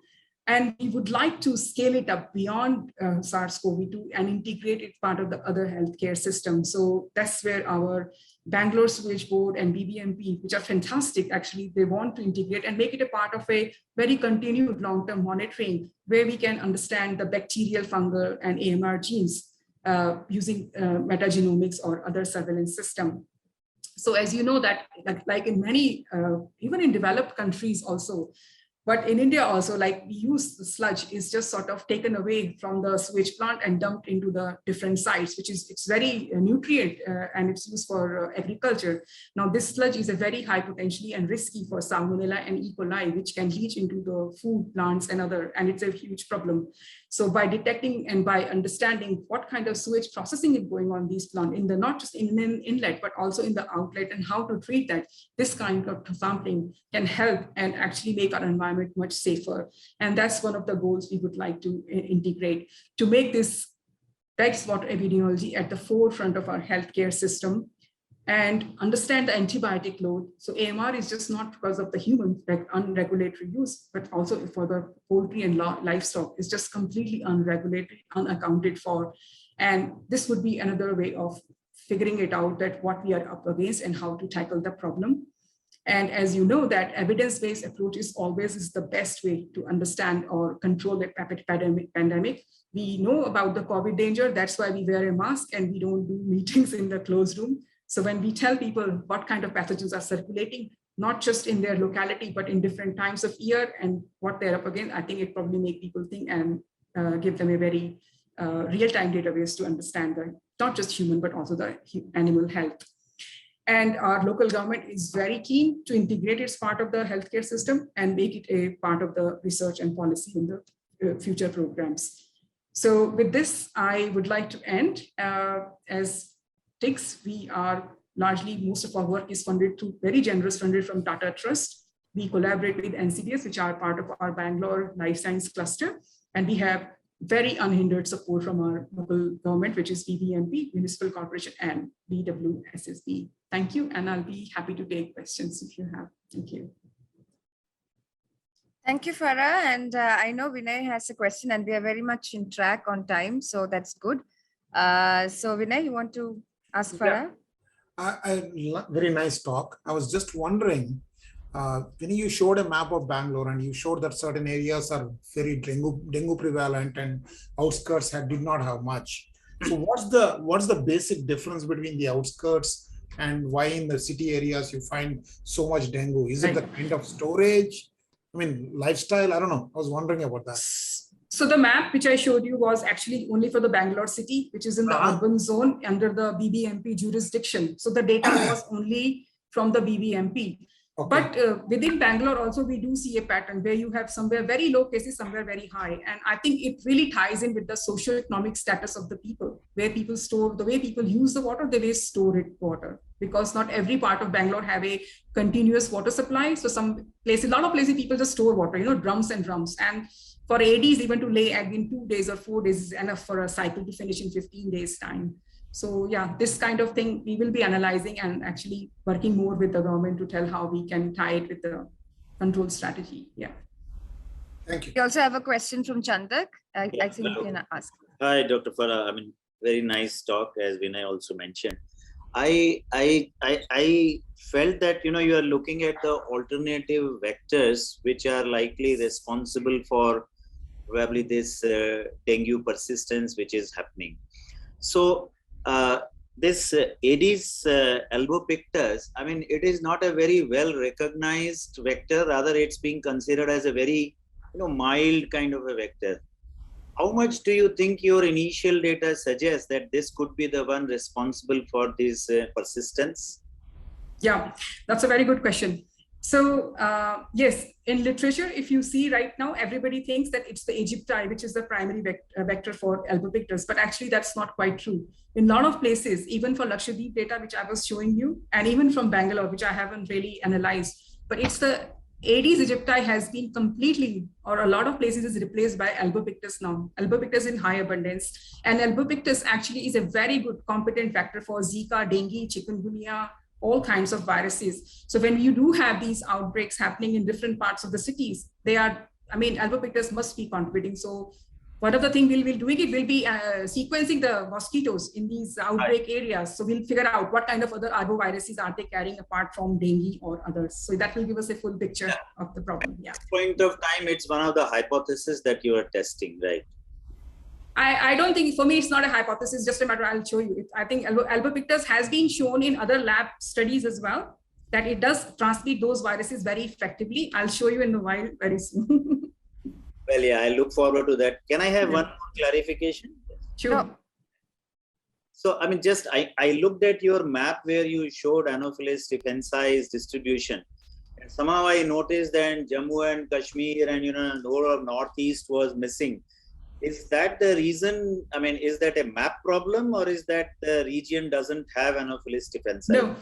Yeah, they don't have. So Anopheles stephensi gets replaced by Anopheles darlingi or other northeastern species, which are very good vectors for falciparum and other, Plasmodium species, but not necessarily. Yeah. Okay. Yeah, thank you very much. I'll wait for your results. Okay, Farah, we have a question from Chetan. Chetan, please go ahead and ask.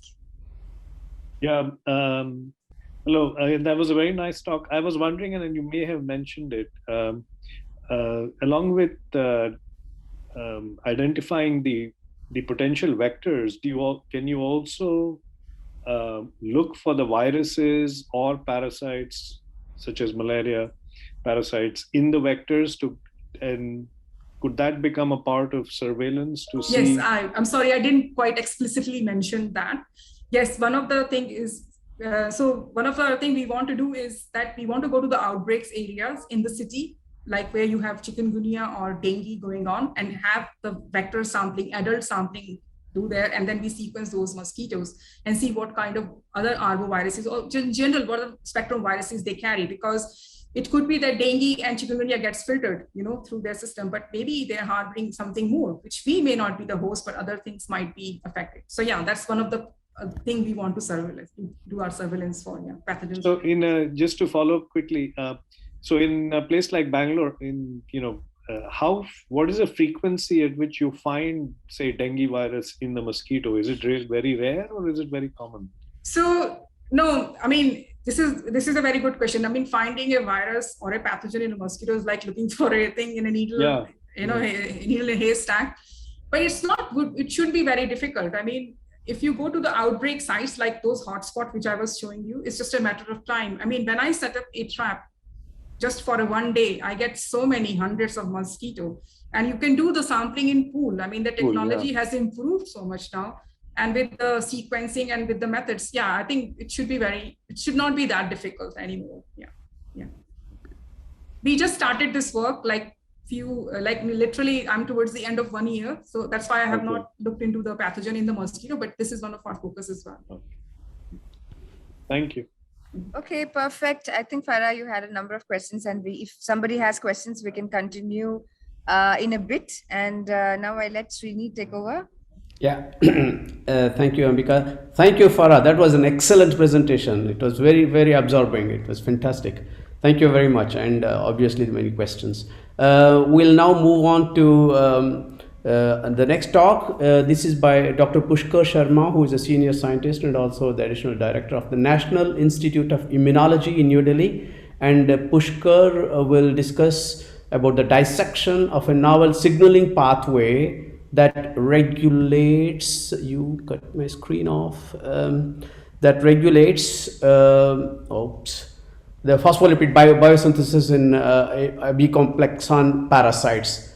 Pushkar, over to you.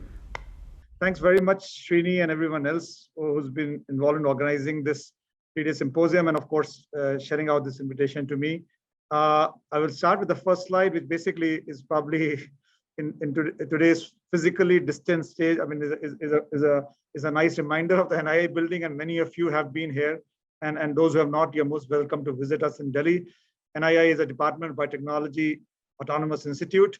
We do, of course, immunology and of course many other things that are indicated here. But I'll go straight to my talk, which basically deals with epicomplex and parasites, Plasmodium, predominantly Plasmodium, and this is something which I got into when I started working at NII. And as you'll see in a minute, we are interested in trying to work out the signaling pathways and the trafficking pathways which operate during the blood stage development of malaria parasite. In recent times, and as you can see, I mean, I was hoping Chetan is the first speaker, so you can introduce the life cycle and save time for me. But in any case, just as a pointer, as you all know, because it will become relevant subsequent in my talk, when the merozoites invade the red blood cells, they develop inside the red blood cell and from rings to trophozoite, and then they undergo asexual division, leading to formation up to 30-odd merozoites, and which basically upon rupturing of or the egress from the RBC can invade fresh air beside the cycle continues. I will not go into the other details. Toxoplasma gondii and Plasmodium are closely related to complexin, not very distant from each other. And we started looking at Toxoplasma gondii because it is a good obligate interest model to study intracellular parasitism. Of course, it is also involved in it's a human pathogen and has relevance in veterinary and so on and so forth.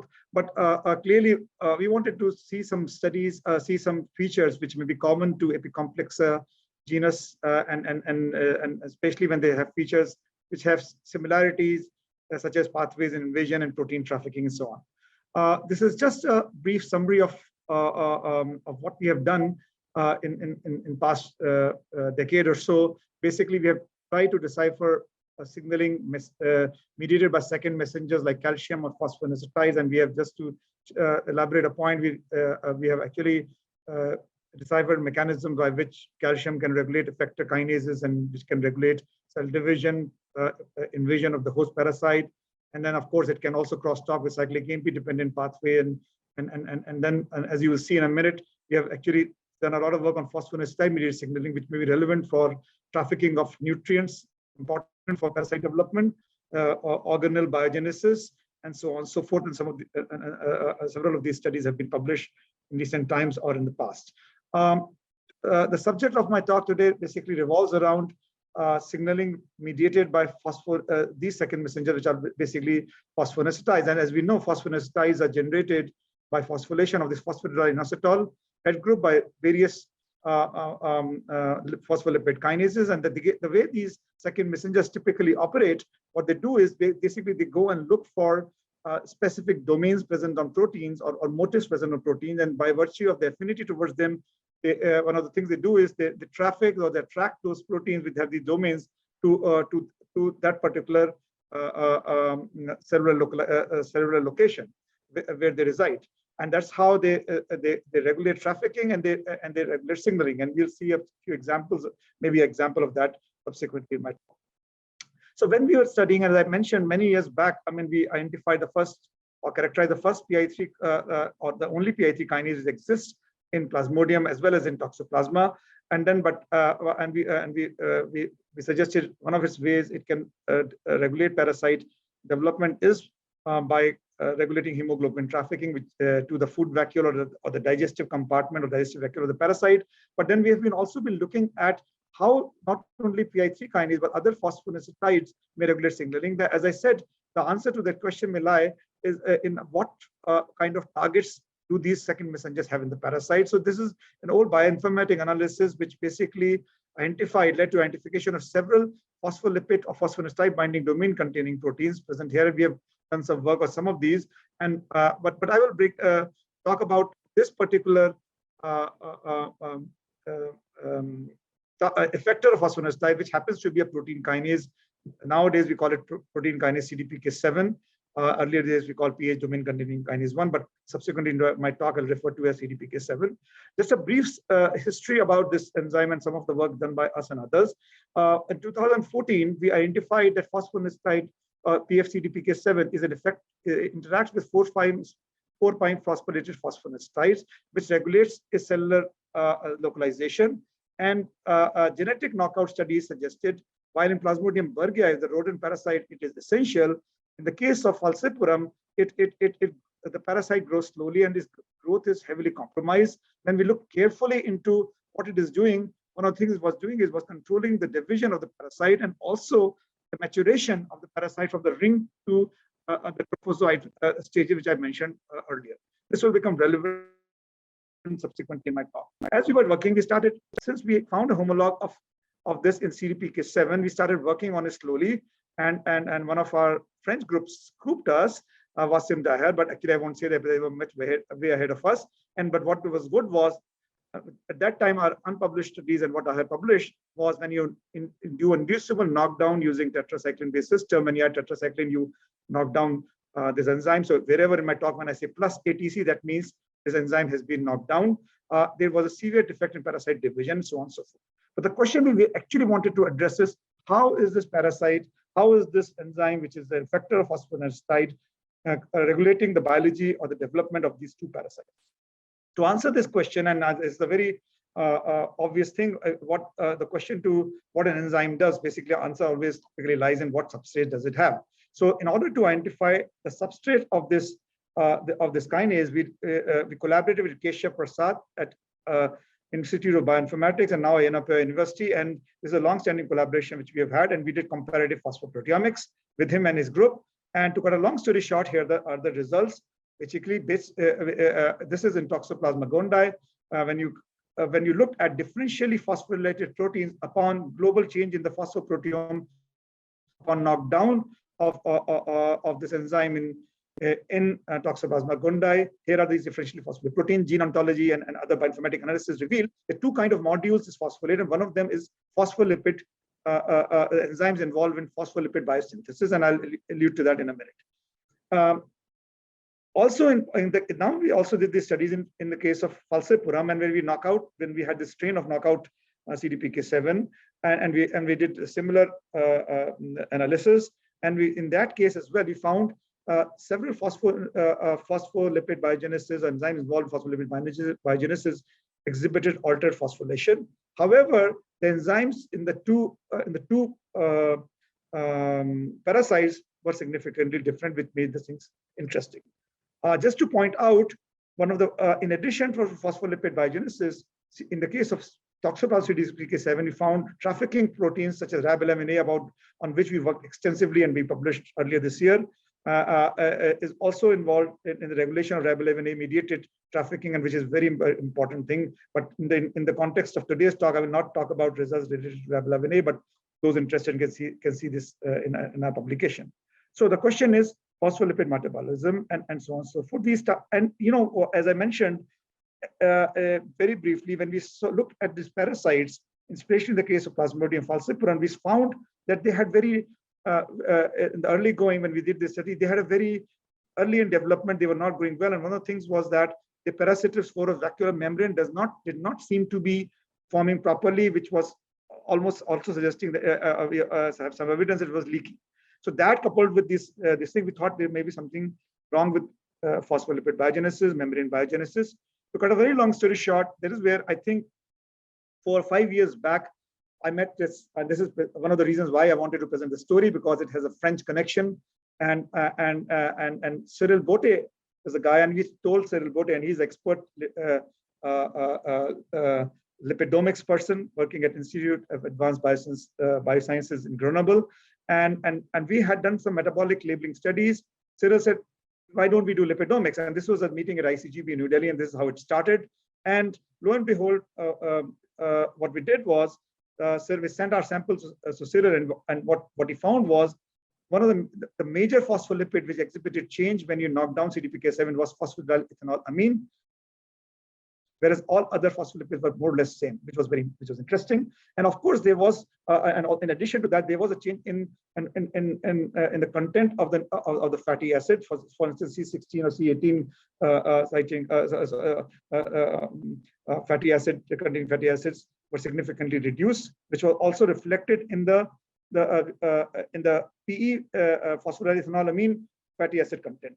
So what does that mean? We took the story further. Priyanka in my lab started looking at, also in parallel, started looking at what is happening to phospholipid metabolism. She provided a precursor for ethanolamine and choline. As you can see in Toxoplasma gondii, ethanolamine can lead to formation of PE, phosphatidylethanol-amine, and choline, if you add, can be metabolized to make phosphatidylcholine. This is precisely what she found on the spots, on radio-labeled spots on TLC, when she provided these radio-labeled precursors, and there was no change in phosphatidylcholine. However, in the case of phosphatidylethanol-amine, it was a significant reduction, which was in sync with lipidomic studies done by Cyril, and which this could be quantitated. And what we could also do is, in the case of the knockdown parasite, we can reverse some of the growth defect by providing extra, by supplementing ethanolamine in the medium, which basically strengthened the point that CDPK7 is regulating phosphatidylethanol-amine biogenesis, which is important for parasite division. So why is that happening? As I mentioned, there are several enzymes involved in phospholipid biosynthesis which exhibited altered phosphorylation. We started looking at some of them. And just a brief story related to this enzyme, which is glycerol 3-phosphate slide transferase. As I mentioned, in a knockout parasite, it exhibited reduced phosphorylation. We could demonstrate that it interacts with CDPK7 and it can be phosphorylated in vitro and so on. So this enzyme is involved in converting glycerol 3-phosphate to 1-acylglycerol 3-phosphate. It adds the fatty acid chain to glycerol 3-phosphate, and which basically then subsequently used gives rise to phosphoric acid, and then phosphoric acid phosphatase, which also is aberrantly phosphorylated or hypophosphorylated in CDPK7 knockdown parasite, is important, converts into diacylglycerol, which actually is can be utilized for biogenesis of PE as well as PC and other phospholipids. It's a major, and PE is a major, or one of the major phospholipids in this. So what does so we think things may be the ability of CDPK7 to regulate glycerol acyltransferase may contribute to the defect phosphatidylcholine. So what happens to GP80? It is as listed by its domain architecture. It has 3 hydrophobic transmembrane domains, and this is very typical, and a signal peptide very typical of classical ER localized GP80s, and this is precisely what we found. You can actually co-localize with a ER marker, which is not shown here, but you can see that it circumscribes the nucleus, suggesting it's localized in the ER. But lo and behold, when we knock down CDPK7, it is diffused, and most of it from the membranous fractions comes to the soluble fraction when you knock it down, as you can also do just biochemically. And then we went on to try to make a CRISPR-Cas9 phosphomutants, and we were not successful, which suggested that it may be these may be important residues. So, but what we did was we made parasite lines overexpressing this, and unlike the wild type, which is localized to the ER, GP80 mutants, phosphomutants were diffused and so on. And now we have actually done experiments in the lab suggesting that it's maybe 2, and we have done complementation experiment with GP80 knockdown lines, so on and so forth, suggesting that the phosphorylation is actually important for not only localization, but also function of this enzyme, which we have not published, but it's ongoing in the lab. Now, switching gears and trying to see what is happening in the case of Plasmodium falciparum. Cyril did exactly similar phospholipid lipidomic studies, And here are the results, which are actually very interesting and initially baffling, because unlike toxoplasma, where there was almost no difference in PE, but lo and behold, there was significant reduction in phosphatidylcholine. Now that's very interesting. Then similar homologs regulates phospholipid biogenesis, but two different phospholipids. And if you remember, I mentioned at the outset, in our phosphoproteomics, we did get phospholipid gene ontology and string analysis suggested that phospholipid metabolic enzymes involved in PL biogenesis may be altered. But however, the enzymes which were altered were different.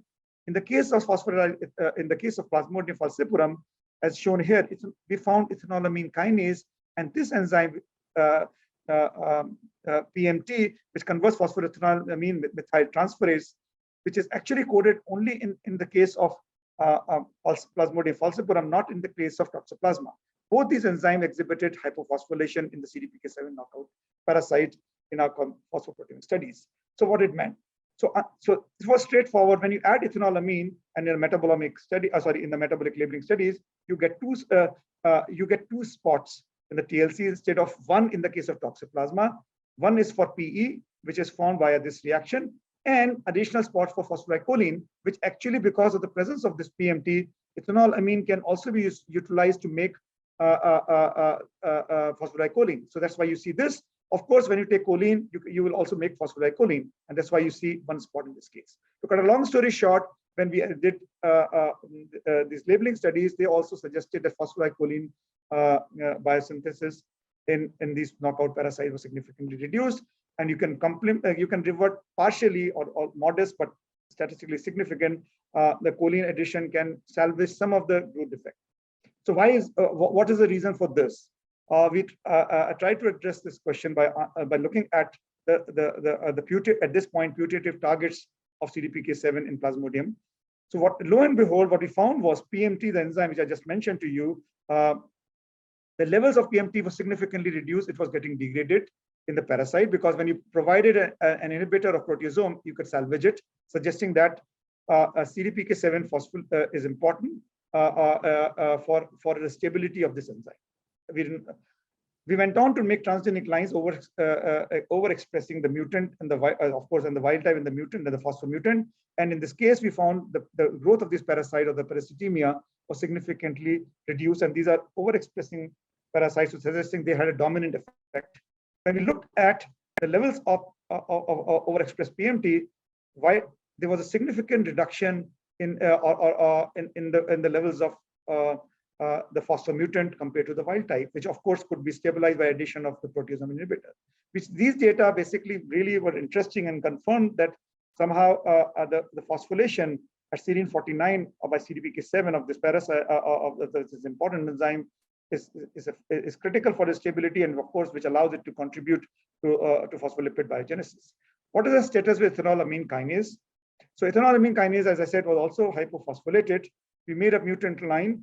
In the case of successfully, we made it. It took a while for some reason to get them going. But when you got this line, found there was significant reduction in parasitemia, or the parasites were growing much slower than the wild type. In the case of the mutant, this is experiment done over the 2 cycles of the parasite development. When we look carefully, what we found was that while the wild type parasite progressed well from to ringed and subsequent to trophozoite, which are not shown here. But in the case of the mutant, several of these rings parasites, when we expected them to be rings, almost 50% of these parasites exhibited abnormal morphology, which could be quantitated, and which was reminiscent of what we found in CDPK7 knockout, if you remember, which I said that just a few moments back. And also there was a reduction in parasite division, as the average merozoite per schizon was significantly reduced. When we stained these parasites with a marker for the parasitical vacuole membrane and a rhoptry protein, which typically resides in the parasite vacuole, as shown here in the case of the wild type parasite. In the case of the mutant, it was actually abnormally spitted out into the host, which was also the case in this case of CDPK7 parasite. Now, while all this was going on, was all very interesting. I take you back to what I said initially. I'm just going to this last couple of slides, we we had identified CDPK7 as a target of PI4 kinase. What had happened in last 5 or 6 years, this enzyme has emerged as a major drug target.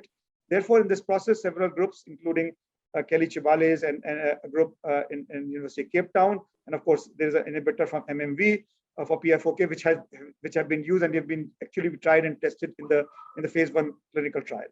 So we wrote to these guys, look, we want to use these inhibitors, and they were kind and gracious enough to send these inhibitors, for nothing. And we use this inhibitor to see if we can block the PI4 kinase and see if it works upstream of CDPK7 and and what does it do? CDPK7 typically resides in these punctate structures inside the parasite, with the grow in number as the parasite grows. However, when we when we inhibit PI4 kinase with this MMV compound, which is a PI4 kinase inhibitor, this punctate this staining is gone and it's all diffused in the parasite cytoplasm. Going back to the point, when you take away the phosphoinositides, this enzyme cannot probably bind to to its effector phosphoinositide, and that's why it does not localize to these vesicular structures and is diffused, and so on and so forth. And of course, we also found similar effects in the parasite growth, like I just mentioned for you in the case of EK as well as CDPK7, where we had several of these abnormal-looking parasites when they treated with these inhibitors. And it was important to see if what effect does it have on phospholipid biogenesis. The answer is right in front of you. There was significant decrease in phosphodieethanolamine, phosphocholine, when either of these inhibitors were added to the parasite. So these are the levels inside the parasite.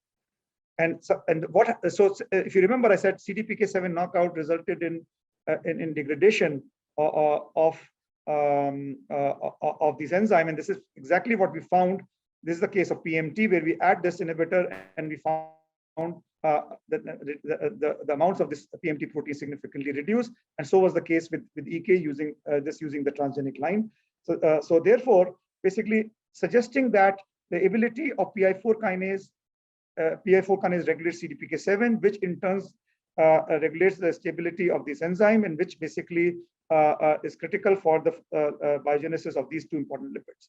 So one of the things which, this is my last data slide, is that parasite, as you can see here, when it grows subsequent to infection, after a few hours, develops these tubulovesicular network, which are nothing but extension of its membrane into the host cytoplasm, which almost it does not probably get in touch with the RBC, infected RBC membrane, but it's close proximity, and these TVNs are used for uptake of important nutrients from the extracellular milieu and or also the host.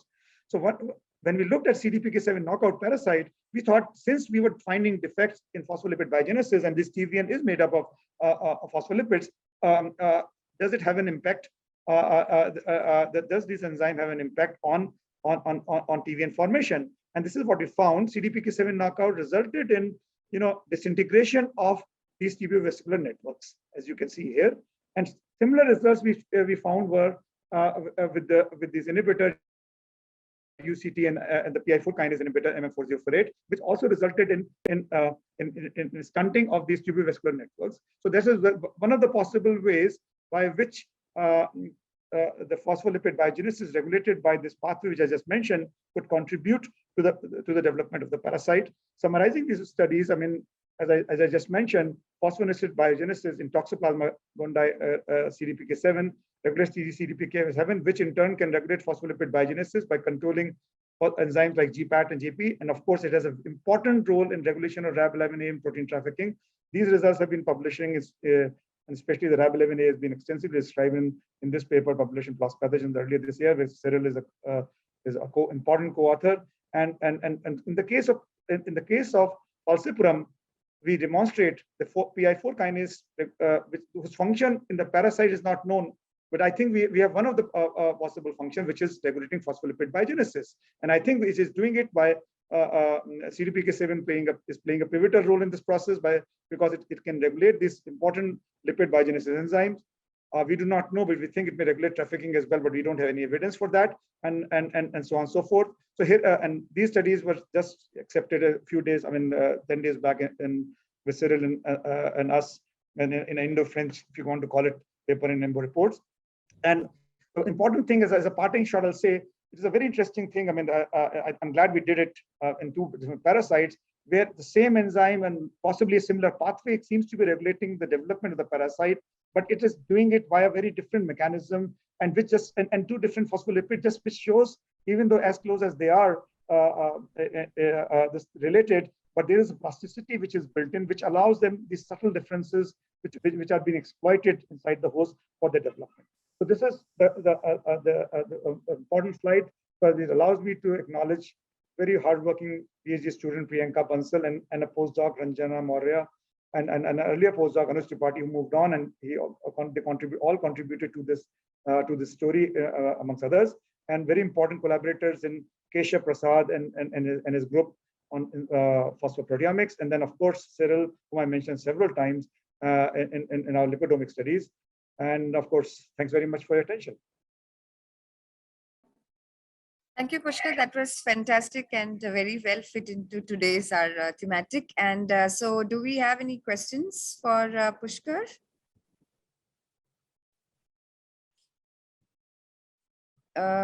If I don't see any hands raised, you can type in the questions or ask Pushkar directly in the interest of time, because we are running a tad bit late. So I would let Vinay introduce the next speaker.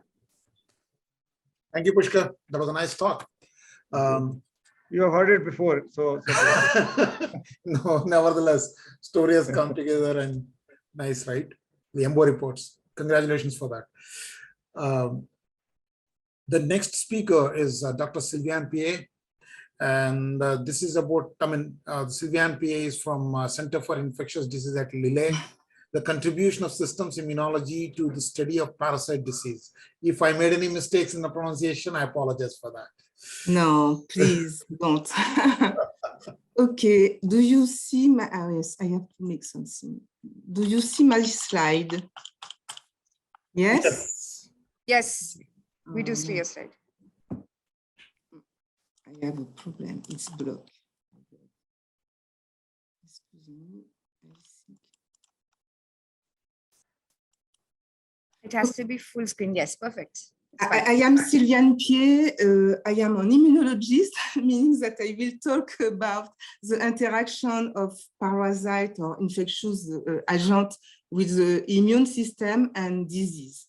I belong to the C2IL, and the C2IL it's center at Institut Pasteur of Lille, a mixed center, CNRS, INSERM, University, and Institut Pasteur, working on bacteria, virus, parasite biology, immune response, inflammation, and a strategy of infection, with a continuum from the basic research to application.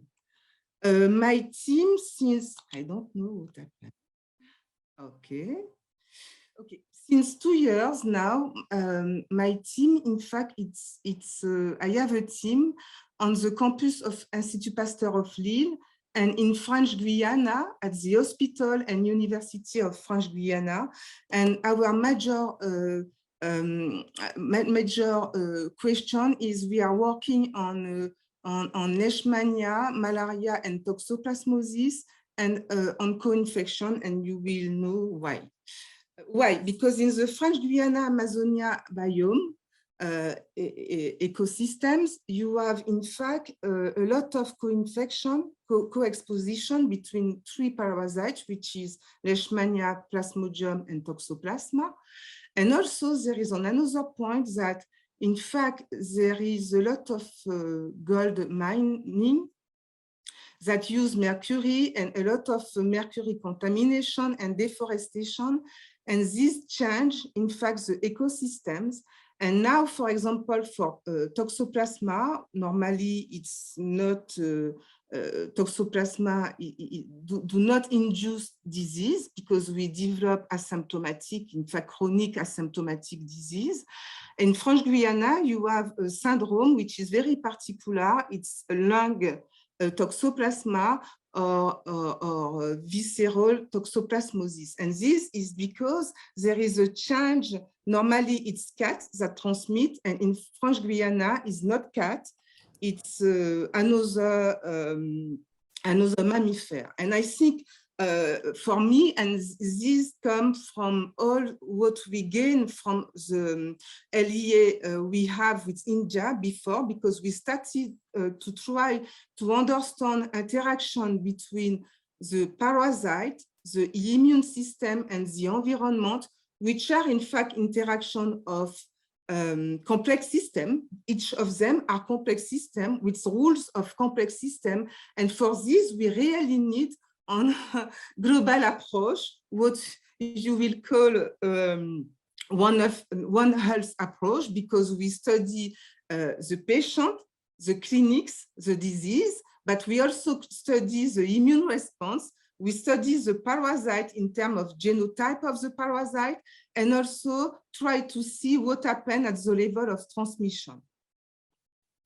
And okay, I will, because I have to go straight. And the objective, in fact, of the team is try to understand the natural immune response induced in this ecosystem where you have transmission of other things, but also there's 3 parasites, specifically in this Amazonian border with Brazil in Guyana, to try to identify immune signatures that correlate with protection or pathology, and links this with the parasite genotype, and also study the impact of additive environmental factor on this response. The goal, in fact, we do up to identify biomarkers of disease, also develop diagnostic tools, because this is missing, and also identify targets for development of therapy, could be drugs or could be also vaccine. Okay. Now coming to the point, because I decided to talk about the work we have done in India, which in the frame of the International Associated Laboratory between TIFR, ILS, and CCS, and II, and CNRS in France, on malaria. Why? Because, as you know, malaria still, even if you have really a great resolution of malaria in India, but anyway, it still continues to be a health problem, because the problem is how, with resistance of the parasite to drugs and also resistance to vectors, you still have a given number of people, a pool of asymptomatic people who are carrier of the parasite. And if we consider, we will consider Plasmodium falciparum, because Plasmodium falciparum induces severe disease that kill around 0.4 million people per year worldwide, and in India around 8,000. And what is interesting is the fact that we work, in fact, in Orissa, we work in 2 different regions, one in Gandia, because it was an epidemic situation, and one in Orissa, because it's endemic for Plasmodium falciparum. And now we know that in Orissa, most of people dying from malaria are from Orissa. And in Orissa, you have a lot of Plasmodium falciparum. It's around 70% if you compare to Plasmodium vivax. Okay, what about malaria? As you know, malaria is transmitted by Plasmodium. And in terms of disease, it can be considered as a mosaic of disease, because on the field, what you have different group of patients asymptomatic, patients with mild, severe, or that develop cerebral malaria and died. In India, in comparison to Africa, you have, in fact, among the severe disease, you have a group of people developing multi-organ dysfunction, and among them, a lot of it's acute renal failure. And in fact, in Orissa, people now don't die from cerebral malaria. They died from acute renal failure, which is really a problem because we don't know exactly the physiopathology of the disease. And you can also distinguish another group, cerebral malaria, and cerebral malaria with multi-organ dysfunction, that at level of the immune response, you will see totally different groups. And to do that, what about cerebral malaria? Cerebral malaria, we know that it's a multifactorial immunopathogenesis because it will depend on sequestration, as you can see here, of the parasite in the brain capillary. Okay, but also it's depend on the immune system because you have, in fact, migration of T cells and B cells from the periphery to the brain that participate to the pathology. And if we consider, and one question we have in the LEA, is try to understand, to identify, in fact, the immune response that lead to pathology during cerebral malaria. And concerning the immune response during infection, it can be considered as a dynamic complex of loops, circuits, which are interconnected in space and time, because with the complexity of the parasite, for example, you have an hepatic stage, which is asymptomatic, and in terms of antigen, totally different from the blood stage. And it's the blood stage that induces, in fact, the severe disease because it's the blood stage of the parasite that sequesters in the organs. And to try to analyze this immune response at the global level, we decide to apply what we call inside the, and thanks to LEA-CGID, which was in fact multidisciplinary research network with people specialized in system and integrative immunology, parasitology, genetics, epidemiology, clinics, and mathematical modeling. And what we decide to apply a deep unbiased analysis of the immune response in each patient, and where we look for antibody repertoire. Antibody repertoire was specific antibody to the parasite, or autoantibodies, because what happened, for example, for the antibody response, where you are infected for malaria and in general for parasite, more 99% of the antibody response are not directed against the parasite. Okay, and like that, you have a genesis of really on kind of polyclonal reaction with a possibility to generate autoimmune response. And this, we have a system to analyze the global response because we analyze using antigen extract. And also we look at the chemokine cytokines, okay? And also we started to phenotype the different immune cells. But this part for a practical reason, because it was very difficult on the field, we were obliged to stop this part. Yes, we have one part exploratory, and after we use experimental model in mouse to try to understand how the immune signatures that we identify, if we can also find them in the mouse model, and how what are the functional, at the functional level, what happened. So I try to summarize two studies. One done in Ganja. This was done with NCCS in collaboration with Dr. J.C. Mishra and Prakash Deshpande, on group of patients which have developed mild malaria, severe malaria, non-cerebral, cerebral malaria, and we were lucky to have also patients which cure from cerebral malaria. And on this patient,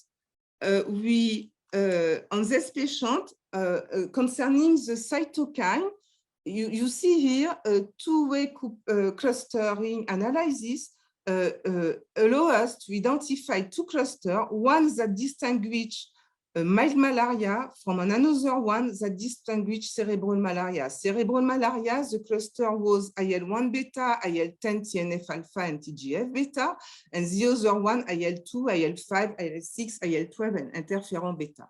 When we try to, and you can see here, when we try to I have a problem because I cannot see my slide, yes. When we try to modeling, in fact, it was very surprising because in contrary that what was described where George Grove, for example, in Africa, found that TNF was really responsible, in fact, for the symptomatology associated to cerebral malaria. In this model, we found that TNF was not, it was increased, but not a major factor, it was IL-1 beta. And you can, in fact, with TNF and IL-1 beta, really well separate your groups. The second thing, when we look at the antibody response, and particularly at the level of autoantibody recognizing brain antigen, we found that in Ganja, there is an increase of autoantibody recognizing beta tubulin 3, which is associated, you can see here, in CM compared to the other group. This was associated with the cluster of cytokines that distinguish cerebral malaria. Okay, this was very interesting, and confirm, in fact, preliminary data and observation we have done in Africa, where we found in children developing cerebral malaria, there is a component of the autoantibody response against brain. And we continue this story, the study now in Orissa, in Rourkela and Cuttack, in collaboration with Ravindran and Biju Das, where there, at the time of our studies, most of the people that died, it was the ones that developed a MOD or CM MOD, because we did not know at that time that in fact we have among the CM on another group, which was CM with MOD, but this came from our results. And in this study, we had two other groups. It was patients developing sepsis with no contact with malaria, and on another group with viral encephalitis. It was to know if what we observed during cerebral malaria was really related to malaria and not to a general neuroinflammation. And again, hierarchical clustering allowed us, it was more complicated because with the multiplex, we study more cytokine and chemokines. Here you can see IP10, meaning CXCL10 was very high, but higher in severe disease. And using multidimensional scaling and linear discriminant analysis and logistic regression, we were able to identify, in fact, two cytokines, IL-10, IL-17, and IP10, that contribute to MOD. And in CM MOD, IL-17 was still high. And we were also able to demonstrate here that, in fact, MOD, CM and CM MOD was really three different groups, okay? And if you look at IP10 level and IL-17, you can really distinguish the MOD. And we were able to show after, among the MOD, it was the patients that developed acute renal failure. Acute renal failure was characterized by high creatinine in the plasma, and using a meta-analysis with GenMania cystoscat, we show that in fact IL-17 were really connected with other cytokines and chemokines, other factors, including IP10. Then we also look at the antibody response specific to the parasite. We were not able to discriminate, in fact, because the level was very low. We were not able to discriminate really IgG with a signature among the groups, but we found an increase of autoantibody to kidney antigen in the HERF patient, and this antibody recognized enolase in the kidney, and also we found autoantibody recognizing glial fibrillary acidic protein, which is a protein expressed by astrocytes when they are activated. In addition, we also found that severe patients dying from cerebral malaria die with a high HEM level in the sera and a high erythropoietin level. And we were able to show that this M level by canonical correlation were correlate with high IP10 level with CM and MCP, IP10 and MCP1 with half. And for EPO, we had a correlation with IM, with CNF, IL-10, IP10, and MCP in the cerebral malaria patient. Then, in conclusion for this third part, donc we were able, in fact, just by the study of the global study of cytokine and the repertoire of autoantibody response against different organs, we were able to show that mode CM and CM mode were three different categories, and in the mode in CUTAC, they were really characterized by acute renal failure. And in acute renal failure, there is an important network involving IL-17, THD-17 in the physiopathology of the disease. We also observe that there are antibody against enolase, recognizing enolase. This is under study. Now we are trying to understand the mechanistic, and also GFAP. Alors, in terms of GFAP and IP10, it's very interesting because in parallel, in the mouse model, because we have two mouse models, it's possible to induce cerebral malaria. It's okay, it's mimic a part of the disease in human, but at least at the immunological level, it can help us to understand what happened, because in human we are limited, but what happened we can see at the immunological level in the sera or in PBMC.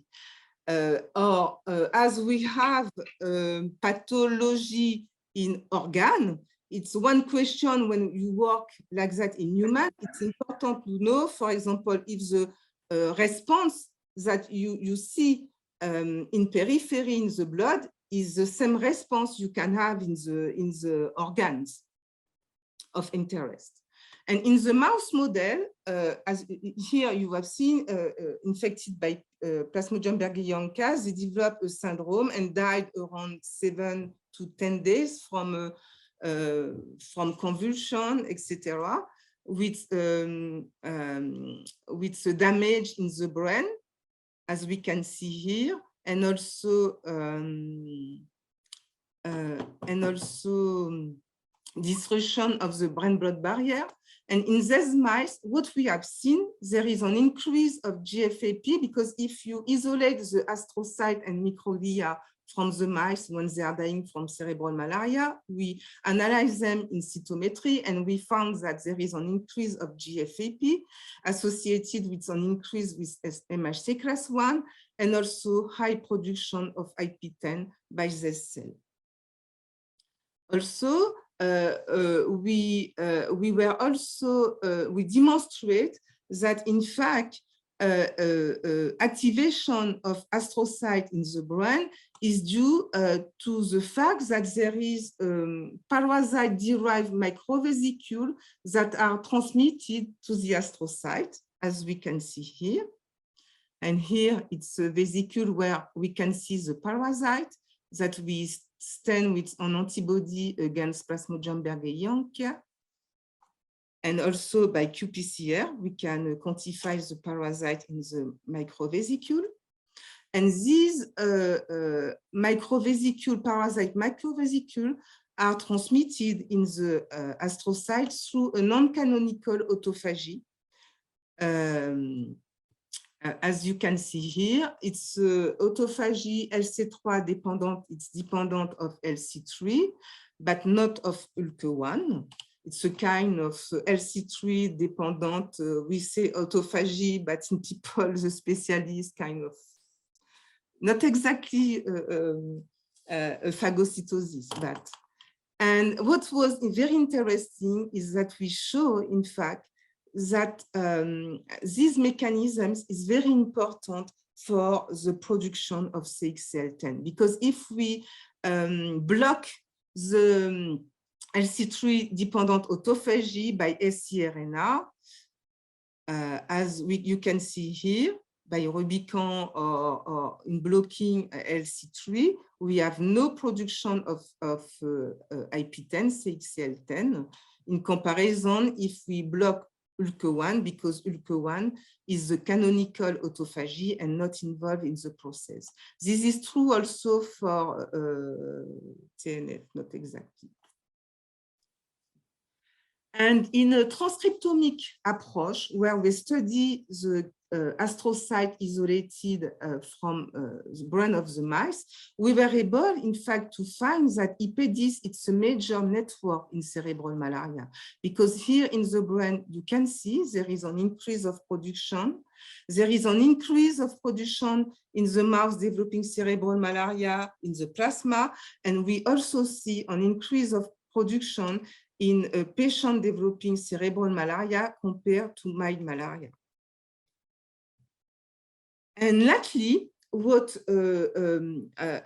continuing our investigation on the role of astrocyte and the relationship with IP10, in fact, we have seen that finally, through autophagy, the parasite induced a senescence of the astrocyte, which will be, in fact, involved in the production of IP10, because the senescence is characterized by a cell cycle arrest.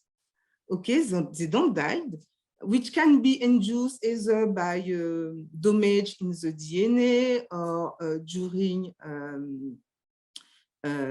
interaction with the parasite, during stress, and there are several mechanisms that can be induce this.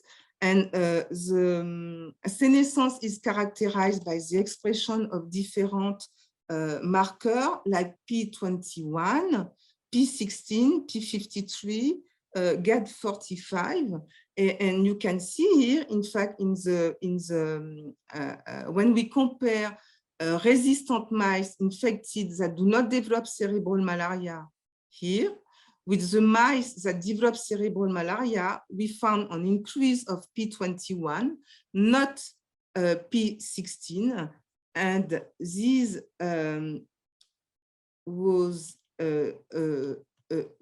only in the astrocyte, because if you look in the microglia, even if they are also activated, you don't have this phenomenon.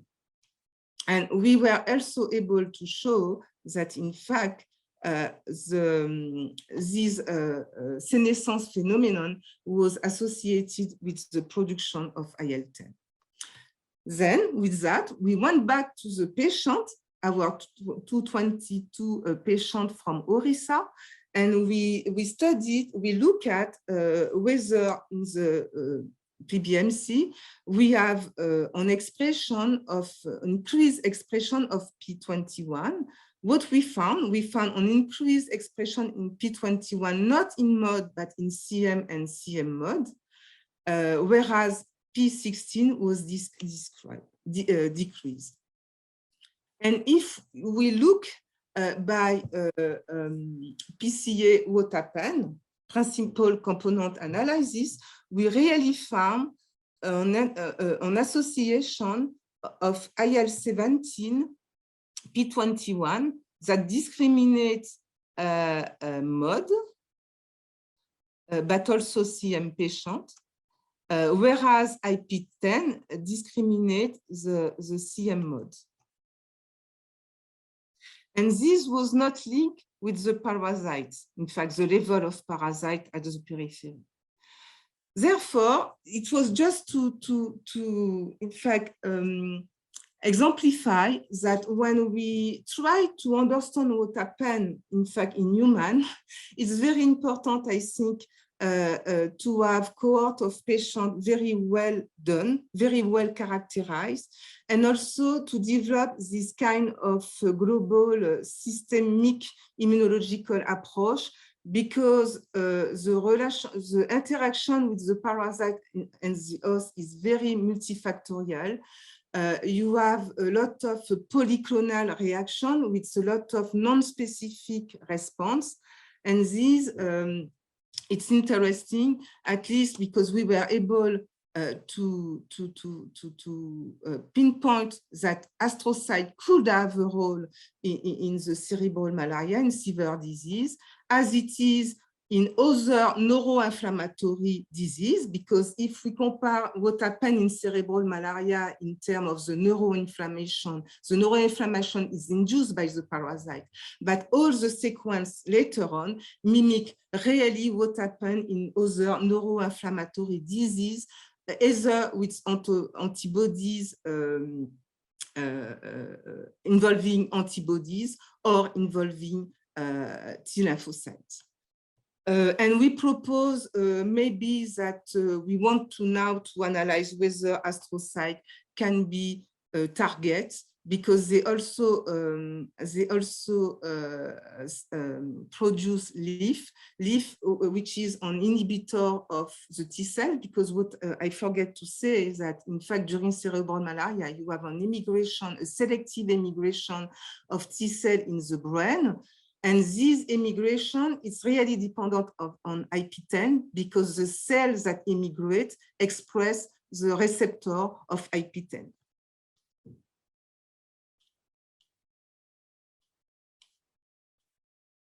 Donc now we are proposing these to try to analyze the role of astrocyte, meaning to by in fact taking astrocyte from humans that we will stimulate with parasite isolated either from patients which are developed cerebral severe disease, cerebral malaria, MOD or mild, to see whether we have different reactions. Because what is surprising, if we consider the astrocyte coming from the mice which are resistant, and now we have a collaboration with IICR in Pune with Sidesh Kamat, where we are looking at the metabolomic of the astrocyte, and we have seen totally different metabolites in the case of astrocyte isolated from mice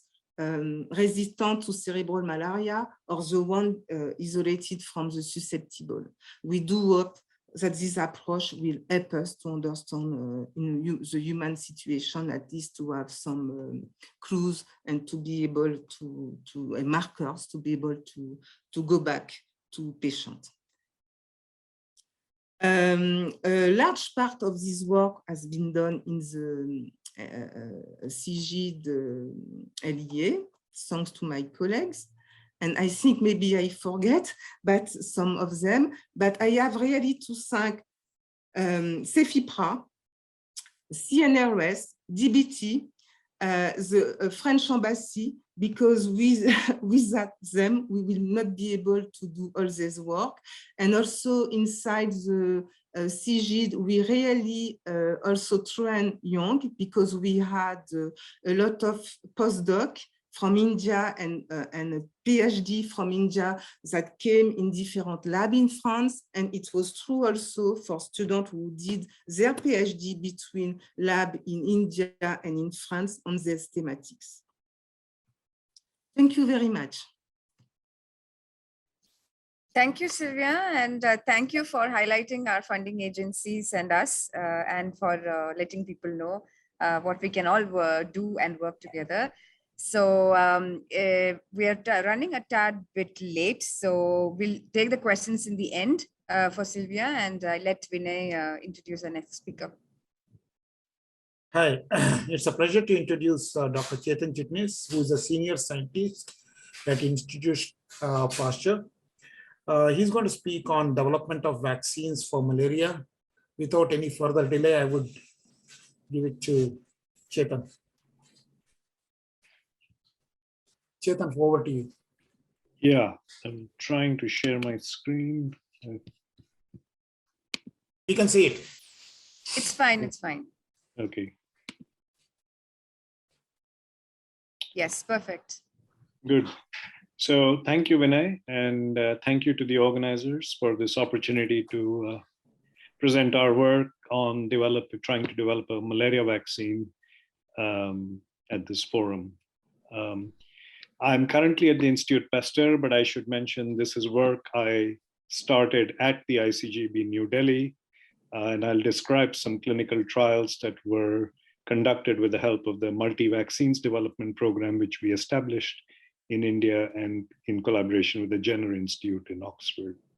And we have continued this work in collaboration with ICGB since I moved to Pasteur. Sylvian has very nicely described the epidemiology of Plasmodium falciparum, and especially Plasmodium falciparum in India. But I'd like to just remind you that there is another important human malaria parasite species called Plasmodium vivax. And this shows you the distribution of Plasmodium vivax around the world. You will notice that it's missing from sub-Saharan Africa, and that's because vivax requires interaction with the Duffy antigen on red cells for invasion, and more than 95% of the people in sub-Saharan Africa are Duffy negative. And this is relevant to the story of the vaccine we are developing. What you will see here is also, this shows you the picture of vivax incidence in 2005, and this is 2017. And although the numbers have gone down due to control efforts, they have not gone down as significantly as Plasmodium falciparum. And that's because of the unique biology of vivax, which makes it more difficult to control vivax compared to falciparum. For one, there is the latent hypnozoite stage, which we don't really have any methods to detect, and not many ways to really treat. In addition, during the blood stage, gametocytes appear very early, even before clinical symptoms appear. So even before a person looks for treatment, transmission has already occurred. And finally, vivax in many places is transmitted by outdoor biting mosquitoes. So many of our control tools, which depend on either insecticide-treated bed nets or indoor residual spraying, don't work as well against Plasmodium vivax. And this is why if we want to eliminate vivax malaria, you probably will need a vaccine. At least it can be a very important part of the total tool set that we have to tackle Plasmodium vivax. So I will describe to you our work on trying to develop a blood stage vaccine for Plasmodium vivax. And this is the stage which we try and attack. This is the merozoite. In the process of invading a red blood cell, you can see the apical end of the merozoite faces the red cell membrane during invasion. This is marked by the presence of these membrane-bound organelles called the rhoptries, and these smaller organelles called the micronemes. And many of the important parasite proteins involved in making interactions with the red cell receptors are in these organelles and are secreted at the time of invasion. So following this apical reorientation, you can see this thickening of the red cell membrane at the point of contact between the merozoite and the red cell. And as the merozoite moves into this developing vacuole, this junction, this thickening at the red cell membrane, actually transforms into a ring, and finally this ring pinches closed behind the merozoite, and the merozoite is in a vacuole. So this all happens quite rapidly within less than a minute, and it's a complex process that, as you can imagine, will require some very specific receptor ligand interactions to form structures such as this junction. So the first clues on what these receptors might be came from studies on trying to understand the invasion specificity of different Plasmodium species. So it was found in the mid-70s that Plasmodium vivax requires interaction with the Duffy antigen on red cells so that it can only invade Duffy positive human red cells and not Duffy negative red cells. And as I mentioned, this is why vivax is not common in sub-Saharan Africa, where people are primarily Duffy negative. We use Plasmodium knowlesi as a model, and again, it requires interaction with the Duffy antigen for invasion of human red cells, but it can invade rhesus monkey red cells by multiple pathways. So it can invade rhesus red blood cells and also chymotrypsin-treated rhesus red cells that have lost the Duffy antigen. Falciparum is not dependent on Duffy, and that's why it's, of course, rampant all across Africa. And Falciparum, like knowlesi, also can use multiple invasion pathways, some that involve sialic acid and some that are independent of sialic acids. So these then are the receptors. The next step was to identify the parasite proteins that bind these receptors, and a family of erythrocyte binding proteins was identified, which includes in vivax two proteins, one called the erythrocyte binding protein and the other the Duffy binding protein. And this is the protein that mediates interaction with the Duffy antigen. Three related genes from knowlesi, alpha, which is the knowlesi Duffy binding protein, and beta and gamma, which bind alternate receptors on rhesus red blood cells, and a family of EBAs from Plasmodium falciparum. The only difference between these, the falciparum and vivax and knowlesi, is that in this extracellular region of these proteins, there are two cysteine-rich regions. And in falciparum, there's a duplication of this N-terminal cysteine-rich region. These are all very large proteins, all more than 150 kilodaltons in size. So the next step was, if you want to target these antigens, then we need to identify the part of the protein that is actually involved in binding. And what we found, and I'm not going to go over this data because it was published a long time ago, is that what we found was in each case, it was region 2, this N-terminal cysteine-rich region, that was the receptor binding domain. So next, that's the part of the protein that you'd like to target in terms of a vaccine. And to test the idea whether antibodies to this domain will block invasion, since we can't culture Plasmodium vivax, we use knowlesi as a model. So that's the domain, that's the receptor binding domain. So we produce this domain as a recombinant protein, raised antibodies, and tested with whether those antibodies will block parasite invasion and growth in vitro. And we tested that with knowlesi invading both human red cells and rhesus red cells. And you can see that these antibodies block very well the invasion of human red cells by Plasmodium knowlesi, and also block invasion of rhesus red blood cells, but not as efficiently, because of course, for invasion of rhesus red cells, the parasite is not dependent only on Duffy binding protein, but has the beta and gamma proteins. But this provides proof, if you will, in vitro, that a vaccine for Plasmodium vivax that targets the Duffy binding protein should be able to block invasion of human red cells. In addition to showing this, what we have shown so far is that vivax is dependent on interaction with the Duffy antigen for reticulocyte invasion. Vivax primarily invades reticulocytes, unlike knowlesi, which invades mature red cells.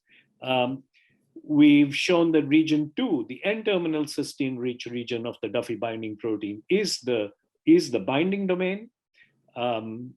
And what I've just shown you is that antibodies to this binding domain will block invasion in case of Plasmodium knowlesi, and we presume the same thing will hold for Plasmodium vivax, which, as I mentioned, we can't culture.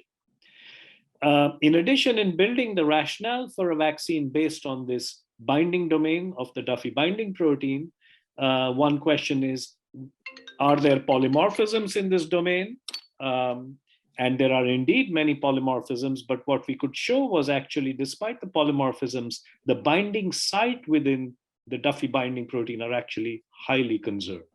And in fact, we also showed in field studies that individuals who, following natural infection, who develop high titer blocking antibodies against this binding site, these antibodies are strain transcending and they protect against vivax infection. And again, this is data that has been published, and I will not go into the details of this data except for describing the main results. So based on these studies, we built the rationale for a vaccine based on the Duffy binding protein. We then went ahead and produced the recombinant protein, produced it under GMP. This was done at Syngene in Bangalore. And they then also, following toxicology studies and getting approvals from regulatory authorities, tested this vaccine a couple of years ago in a phase 1 clinical trial where we tested three different doses of the vaccine. This was formulated with an adjuvant called GLASE. And with these three different doses, we gave a priming dose at day 0 and 2 boosts at days 28 and 56. And sera was collected at these different time points and tested here for just recognition of the Duffy binding protein. In an ELISA assay, and you can see that we get very nice antibody responses, but there is no significant difference between the antibody titers for these different doses. But what we could show, and we also have a lot of safety data, and what we basically showed was this vaccine was safe and also highly immunogenic. These are just antibody titers, but the important thing is we want to ask whether these antibodies will actually block the interaction of this protein with the Duffy antigen. And so we tested that in a functional receptor binding assay, and we could show very nicely that yes, in fact, we get very good binding inhibitory antibodies. And when you look at the binding inhibitory antibody titers, then the 50 microgram dose does marginally better than the 10 and 25 microgram dose. So that's the dose we decided to go ahead. And the next stage was, this was showing that the vaccine is safe, it's immunogenic, but the question is, will it protect against a blood stage infection? And to test that, we took the vaccine to Oxford, where they have established a blood stage challenge model.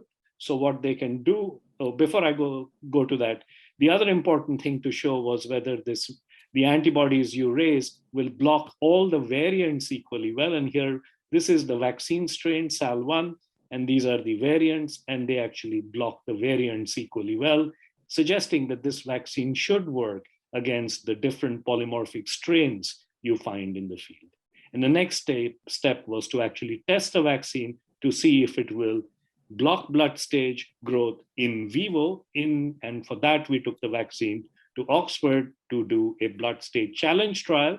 And in this, what you do is you take volunteers, you vaccinate them, you give the priming dose and the boost, and then you actually challenge these vaccinated individuals with very small numbers of blood stage vivax parasites, and then you follow the growth of the parasites by real-time PCR. And if your vaccine works, then you should at least see a reduction in the parasite multiplication rate or a lowering of the slope of the growth curve if the antibodies that you raise are actually impacting the blood stage growth of the parasite. So this was then the trial. We tested the 50 microgram dose. The volunteers were primed on day 0. The first boost was given on day 28. The first priming dose was given in January 2020 last year. The first boost was given at the end of February 2020.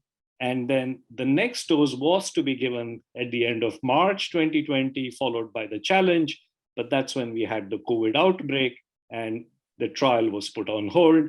The group in Oxford, in fact, started working on COVID vaccines, and we could not get back to the trial. It was put on hold for almost a year. And it was only earlier this year, in April, that we could restart the trial. We could, however, out of the 15 volunteers that we had included in the trial, only 6 were available for to continue with the trial because most of these were students in Oxford who had moved away. And we decided, however, that even though there were 6, we should go ahead and proceed with the trial to at least get a first look at what this, how this vaccine works. So 6 of the volunteers that came back were boosted in month 14. So now instead of a 0, 1 month and 2 month schedule, we had a 0, 1 month and 14 month schedule. And then 2 weeks later, the volunteers were challenged with blood stage Vivax parasites. Another cohort which did not receive the vaccine was also challenged as the control group.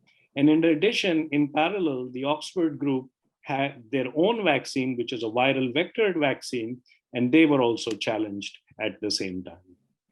And this shows you the antibody titers of the volunteers who got our vaccine, the Duffy binding protein, recombinant protein vaccine with adjuvant. You see a very nice boost. This is the first boost, and then the antibodies come down, and then at month 14, you boost them again. So very nice antibody titers.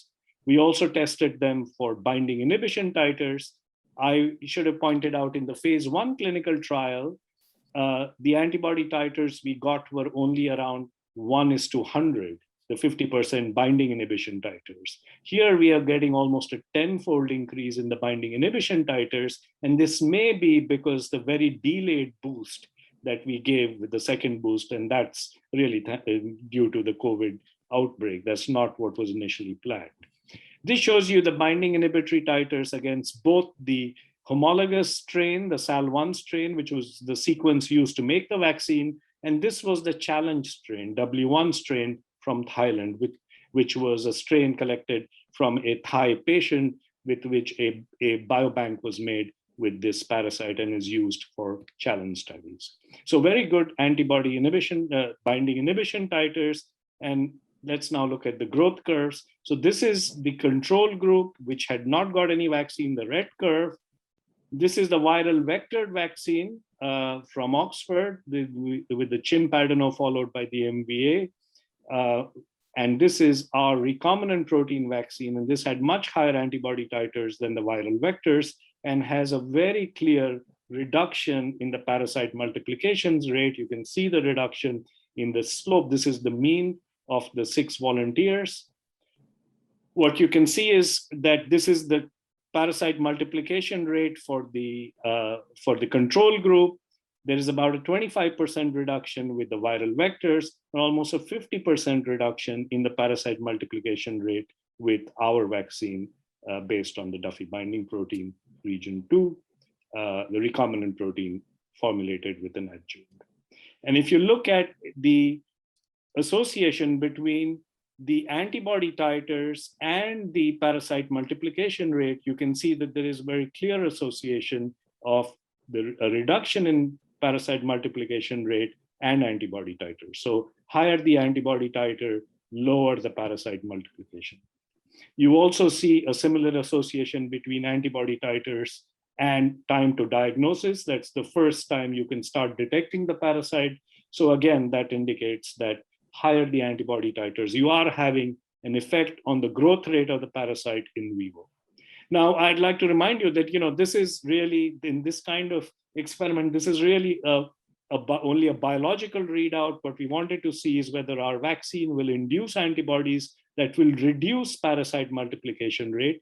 The point at which the individuals are even at the end of the trial, these volunteers still don't have any symptoms. So these are very low parasite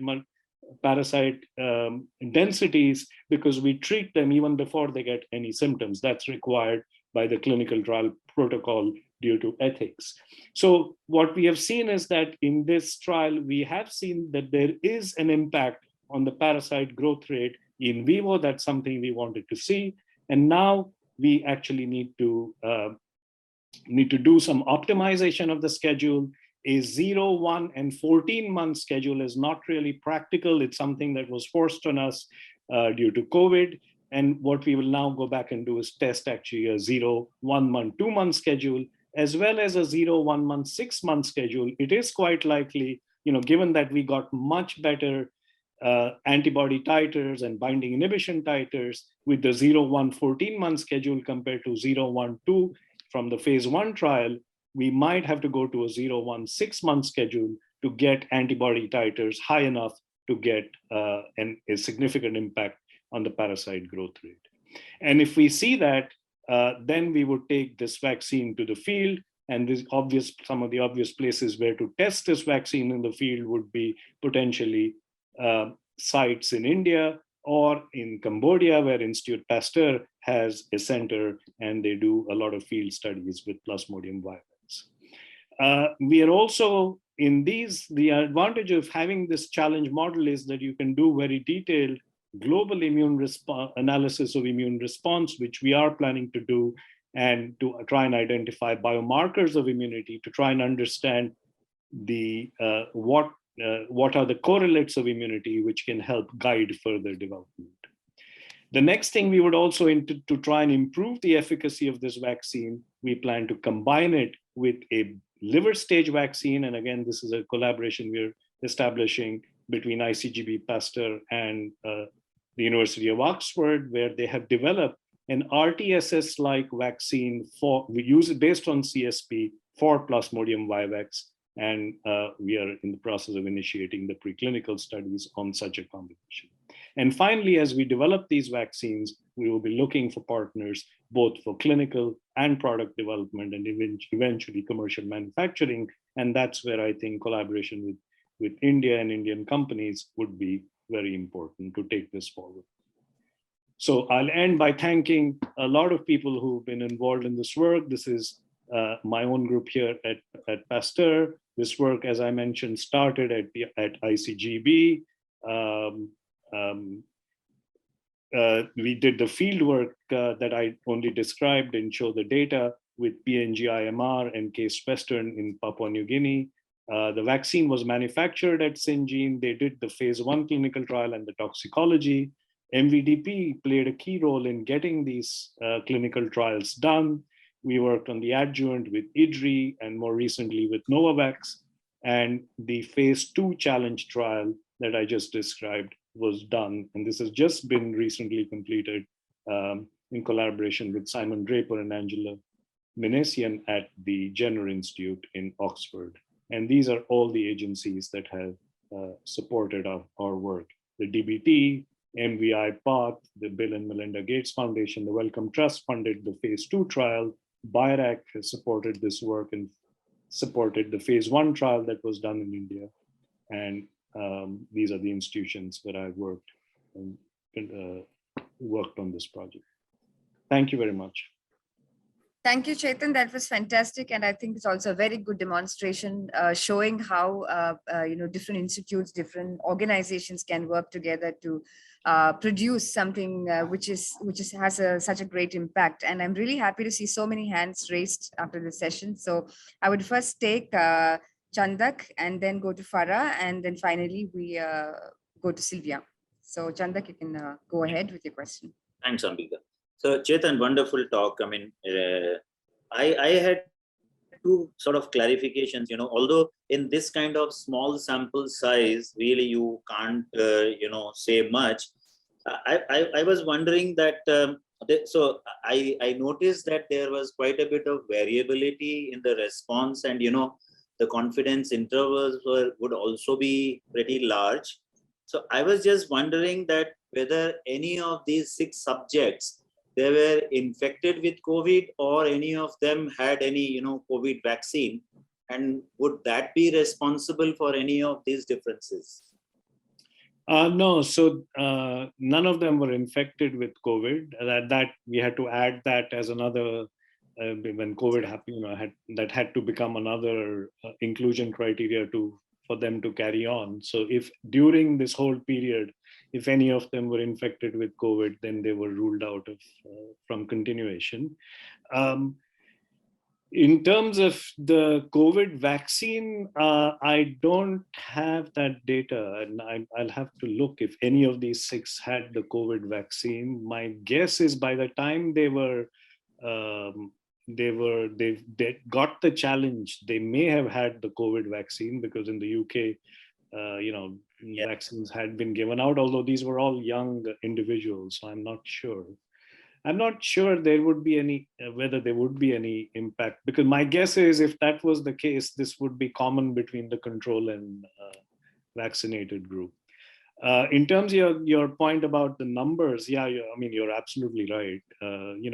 Originally the plan was to have 15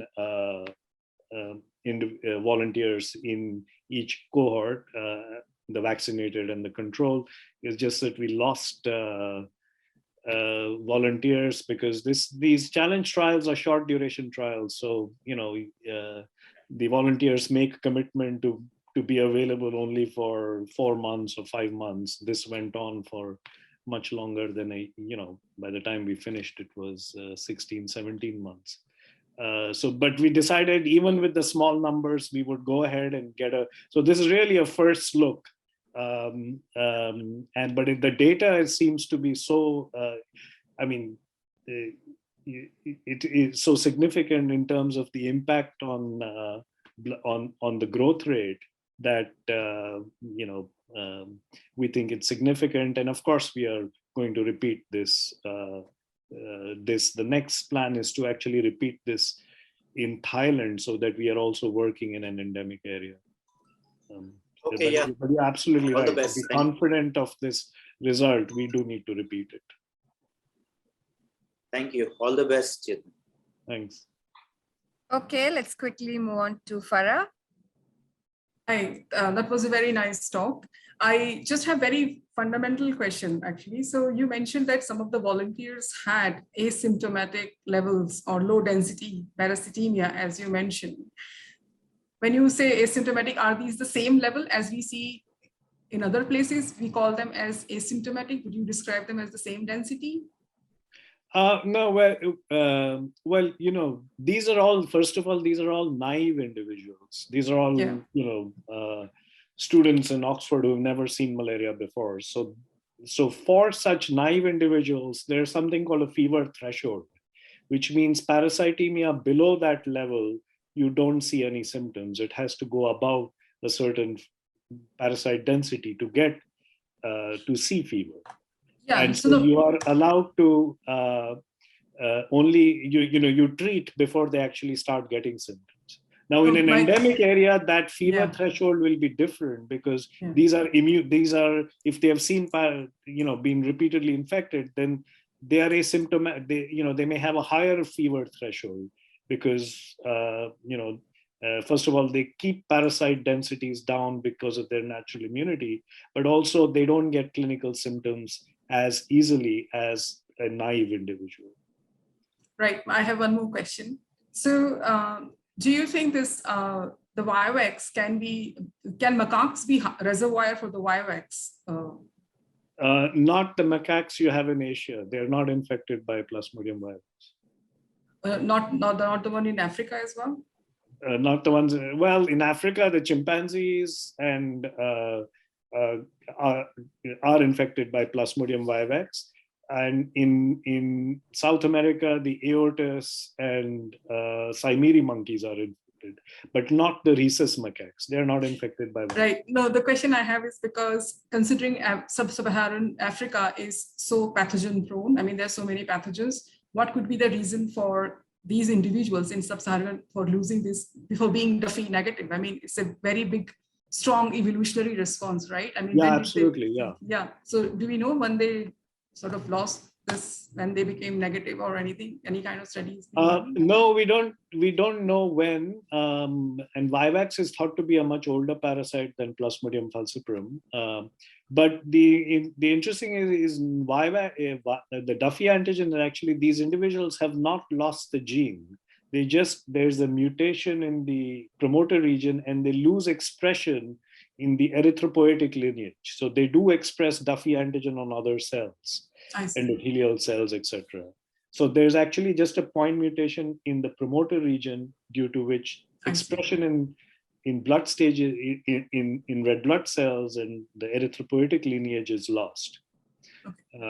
Having said that, they are now finding very low levels of Vivax in Duffy negative individuals in Africa, and how that parasite is getting in is a mystery, and that's something a number of groups are working on. I see. Thank you. Okay, we'll quickly go to Sylvia. Sylvia, you're on mute. Yes. Thank you very much for this very interesting talk. I just have a question, because DBP is known to be a multi-specific receptor for a given number of chemokine or IL-8. Do you know if there is any interference with the vaccine and the response against chemokine in the patient? That could maybe explain why you have this variability. I don't know. No, so the Duffy antigen is a receptor for chemokines, not DBP. DBP is the parasite protein that binds Duffy antigen. So both Duffy binding protein and chemokines bind the Duffy antigen. Now, very early on, one of the things that we had to show safety is that antibodies to Duffy binding protein do not cross-react with any of the chemokines. Okay. Although they both bind the same receptor. So structurally, there is nothing common between Duffy binding protein and the chemokines. Okay. Okay. Thank you. Thank you. And let's take the last question from Pushkar. After that, we move on to the next speaker. Yeah, so I have questions both for Sylvia as well as Chetan. Chetan, just a quick question. I mean, did you, in these vaccinated individuals, I mean, did you look at hypnozoids? I mean, is there any induction of hypnozoids or So this is a blood stage challenge. So hypnozoids will form. Yeah. So there's obviously yes. So if you do a sporozoid challenge, you would get hypnozoids. So there is no risk of hypnozoid formation. Yes, but if you do a sporozoid challenge, you have to worry about hypnozoids being. And because I saw that you have a plan to mix the CSP. Yes. The combo. You're right. Yeah. So to test such a that combination vaccine, you would do a sporozoid challenge. Yeah. And then there is a chance that the individuals will form hypnozoids. So you would have to also treat with primaquine and clear hypnozoids, not just at the blood stage. Yeah. So anyway, so I mean, I hope the blood stage works. Yeah. And the other question I had was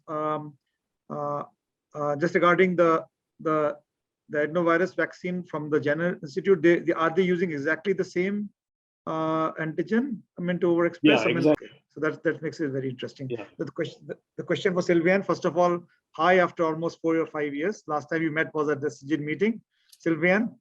So if she's listening, she's around. I am. Yeah. Thank you. And my quick question was in the brain. I mean, why it is only the astrocytes, if I can use the word, which attract these parasites and not microglia and let's say even neurons. In fact, the parasite also, they are phagocytose. There is a phagocytose of the parasite by the microglia that also produce some inflammatory cytokines. But the response of the astrocyte is really powerful. And the question is, it's a problem of maybe presentation by astrocyte, antigen presentation through the degradation of the microvesicule to the T cells, because for the moment, we don't know which cell present antigen to T cells, because the T cells are very selective, meaning it's not all cells that emigrate. It's really depend of the T cell receptor. Okay. All right. Okay. Thank you. Thank you. Thank you. So we move on to the next speaker now. And Chetan, can you stop the sharing of the screen? Yeah, sorry. Yes. Perfect. And so now we have actually Chetan's colleague from Institut Pasteur, who is Sarah Delier. And Sarah, so this is your platform. Please go ahead with your. I'll share my screen. Yes.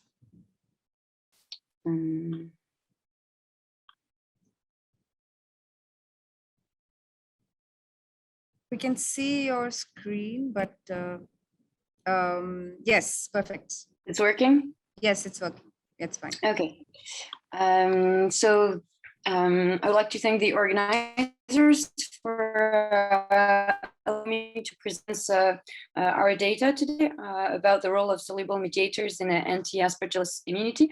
So I'm a medical doctor working part-time in a hospital in Paris, Saint-Louis.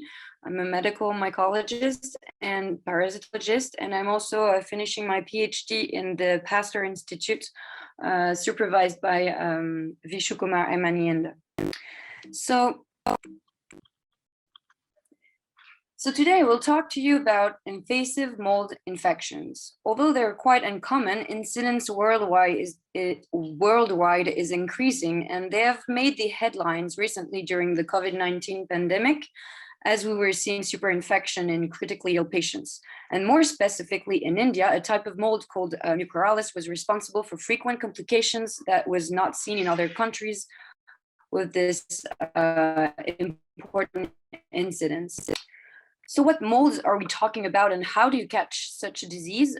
They really are the mold that you can find in your direct environment. The most striking example is Mucorales, where it is this hairy fungus that you can find growing on spoiled strawberries. The other type of mold, which is more frequent, causing invasive infection, belong to the Aspergillus genus. They only infect immunocompromised hosts, mostly patients with hematological malignancies, cancer with many heavy chemotherapy or corticosteroids, solid organ transplant recipients. But now it has been seen also in ICU patients, especially in severe COVID-19 patient and severe influenza patient, because these patients show immunoparalysis characteristics that are ideal for fungi to thrive. Also, patients with diabetes and underlying pulmonary disease are at risk for some more chronic form of infection. So this will lead the way to opportunistic infections that are caused by these molds. We particularly focus on Aspergillus fumigatus, which is responsible for more than 95% of Aspergillus infection in the northern hemisphere, which is a natural saprophyte. In nature, it helps recycle the decaying matter. It's ubiquitous, meaning we can find 1 to 100 spores that we call conidia per cubic meter in the air. The life cycle is pretty simple. We have a conidia that germinates into a germling, which will form hyphae that then differentiate and form conidiophore and produce conidia that will then spread within the air and can be inhaled by humans. They can cause various spectrum of disease. Again, in immunocompromised patient, you have invasive pulmonary aspergillosis, which remains quite deadly with a mortality rate of 50 to 80% within a month. Then you have more chronic disease in patients mostly with a COPD or tuberculosis sequelae. These patients also have not a good prognosis, and without treatment, 80% will die within 5 years. There's another form that infect patients with this time an increased immune reaction, a patient with asthma or cystic fibrosis. Then this hyper immune reaction will cause the lung parenchyma to progressively be destroyed by this. So we work on the innate immune response to the fungus, and just as a reminder, the innate immune response is characterized is divided by cellular immune response, which has been pretty well studied against Aspergillus fumigatus, and humoral immune response composed of inflammation protein, complement system, antimicrobial peptide, and immunoglobulins. These humoral immunity proteins have multiple functions. The first, they can link the pathogen and human cell by opsonizing the spore of the fungus, and then allowed it to be recognized by the cells. It can have a direct interaction with the pathogen by killing it directly, and it can also act as an aflatoxin and recruit more cells. So most research involving humoral immune response and Aspergillus has been done using human serum to study such interaction. But Aspergillus, now as you know, is an inhaled pathogen. So the first thing it encounters is alveolar fluid immune components. So in a collaboration with Larice's group from Madurai, our team looked at which soluble mediator was directly interacting with the conidia, if opsonized with bronchoalveolar lavage or serum. And this showed significant difference, with many protein interacting only when opsonized with bronchoalveolar lavage or serum. And different opsonization mean different immune stimulation and response. So consequently, we aim to identify the major players of humoral immunity against Aspergillus fumigatus in bronchoalveolar lavage to identify candidate host marker of aspergillosis, help identify new leads to understanding the pathogenesis, and develop new therapeutic strategy. So we pooled bronchoalveolar lavage from patients either colonized or infected by Aspergillus, and compare them to pooled BAL from control, on which we did mass spectrometry and analyzed the data. We had a total of 1,177 proteins total. 518 were less abundant in Aspergillus plus BAL, where 337 were completely absent, and then we had 435 more abundant in the Aspergillus plus BAL, with 111 that were only present in this group. So here's a volcano plot where you can see all the proteins that were increased or decreased in the Aspergillus positive BAL.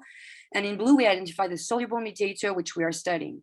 But what does not show on that graph, and is even more important, is the proteins that are completely absent or only present in all these conditions, so that have a strong importance in Aspergillus immune response.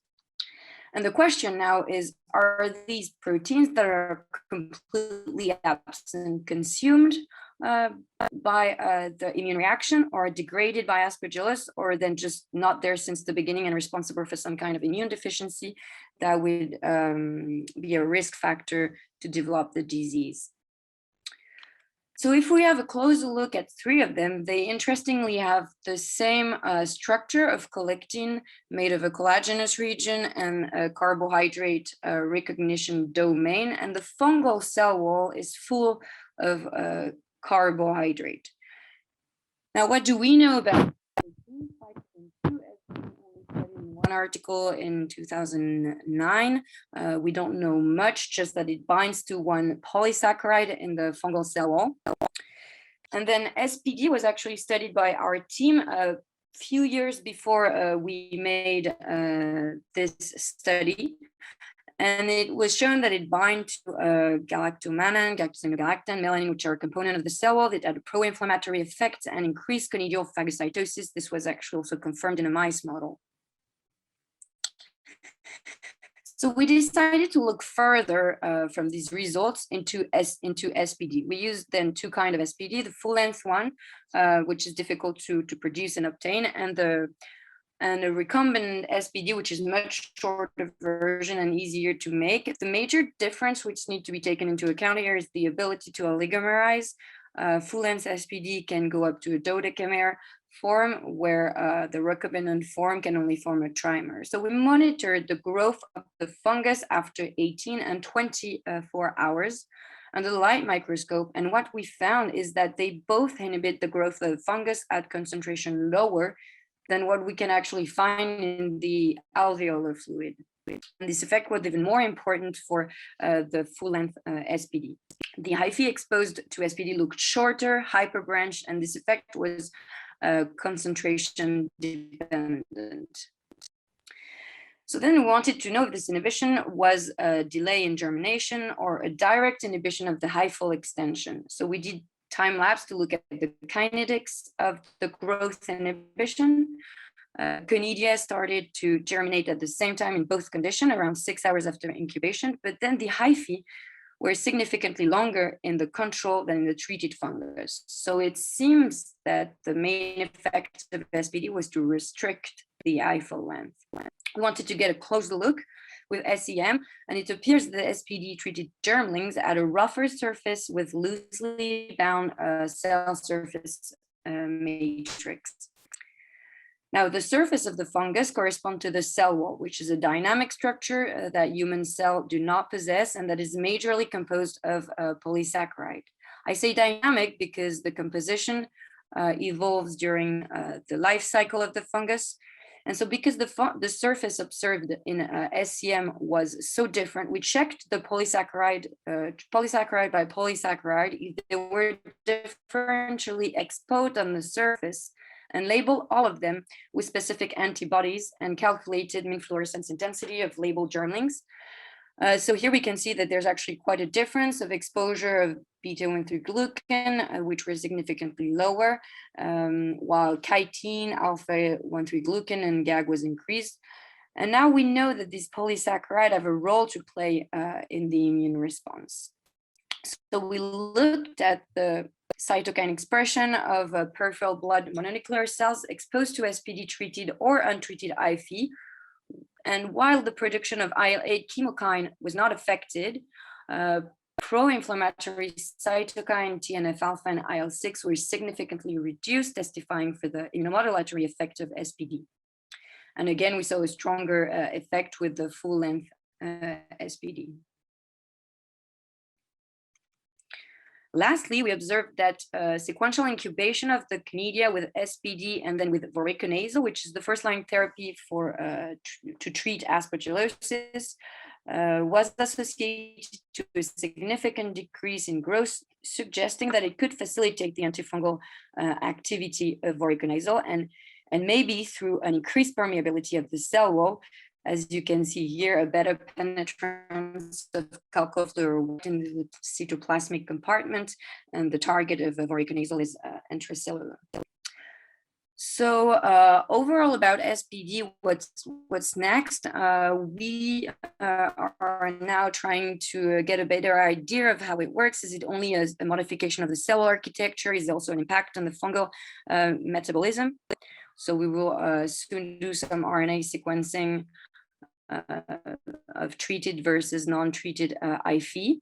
And also, we would like to know if this could be used as a treatment to patient, and our collaborators have already worked on treating mice with IPA with surfactant protein D, and it shows a great increase in survival.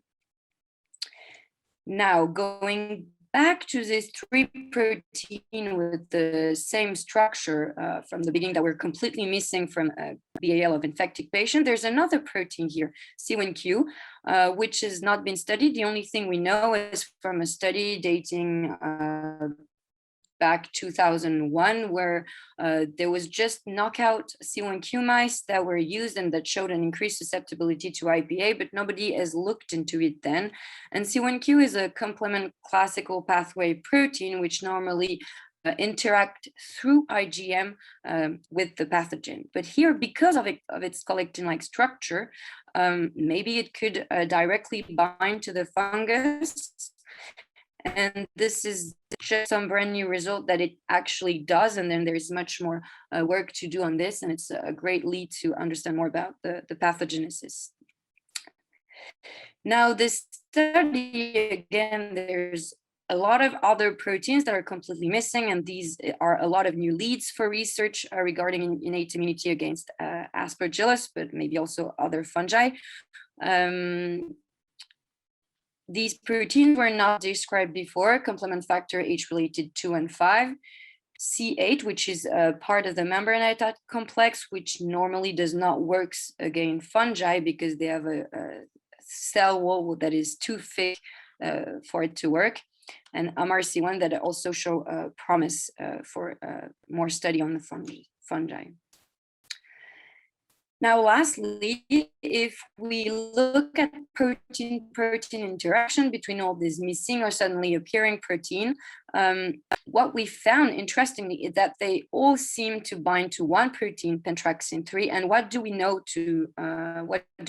about pentraxin-3? We know that it knockout pentraxin-3 mice have a high increased susceptibility to IPA. This was published in Nature, and that human patients with genetic variability of the gene have also an increased risk of getting infected by Aspergillus.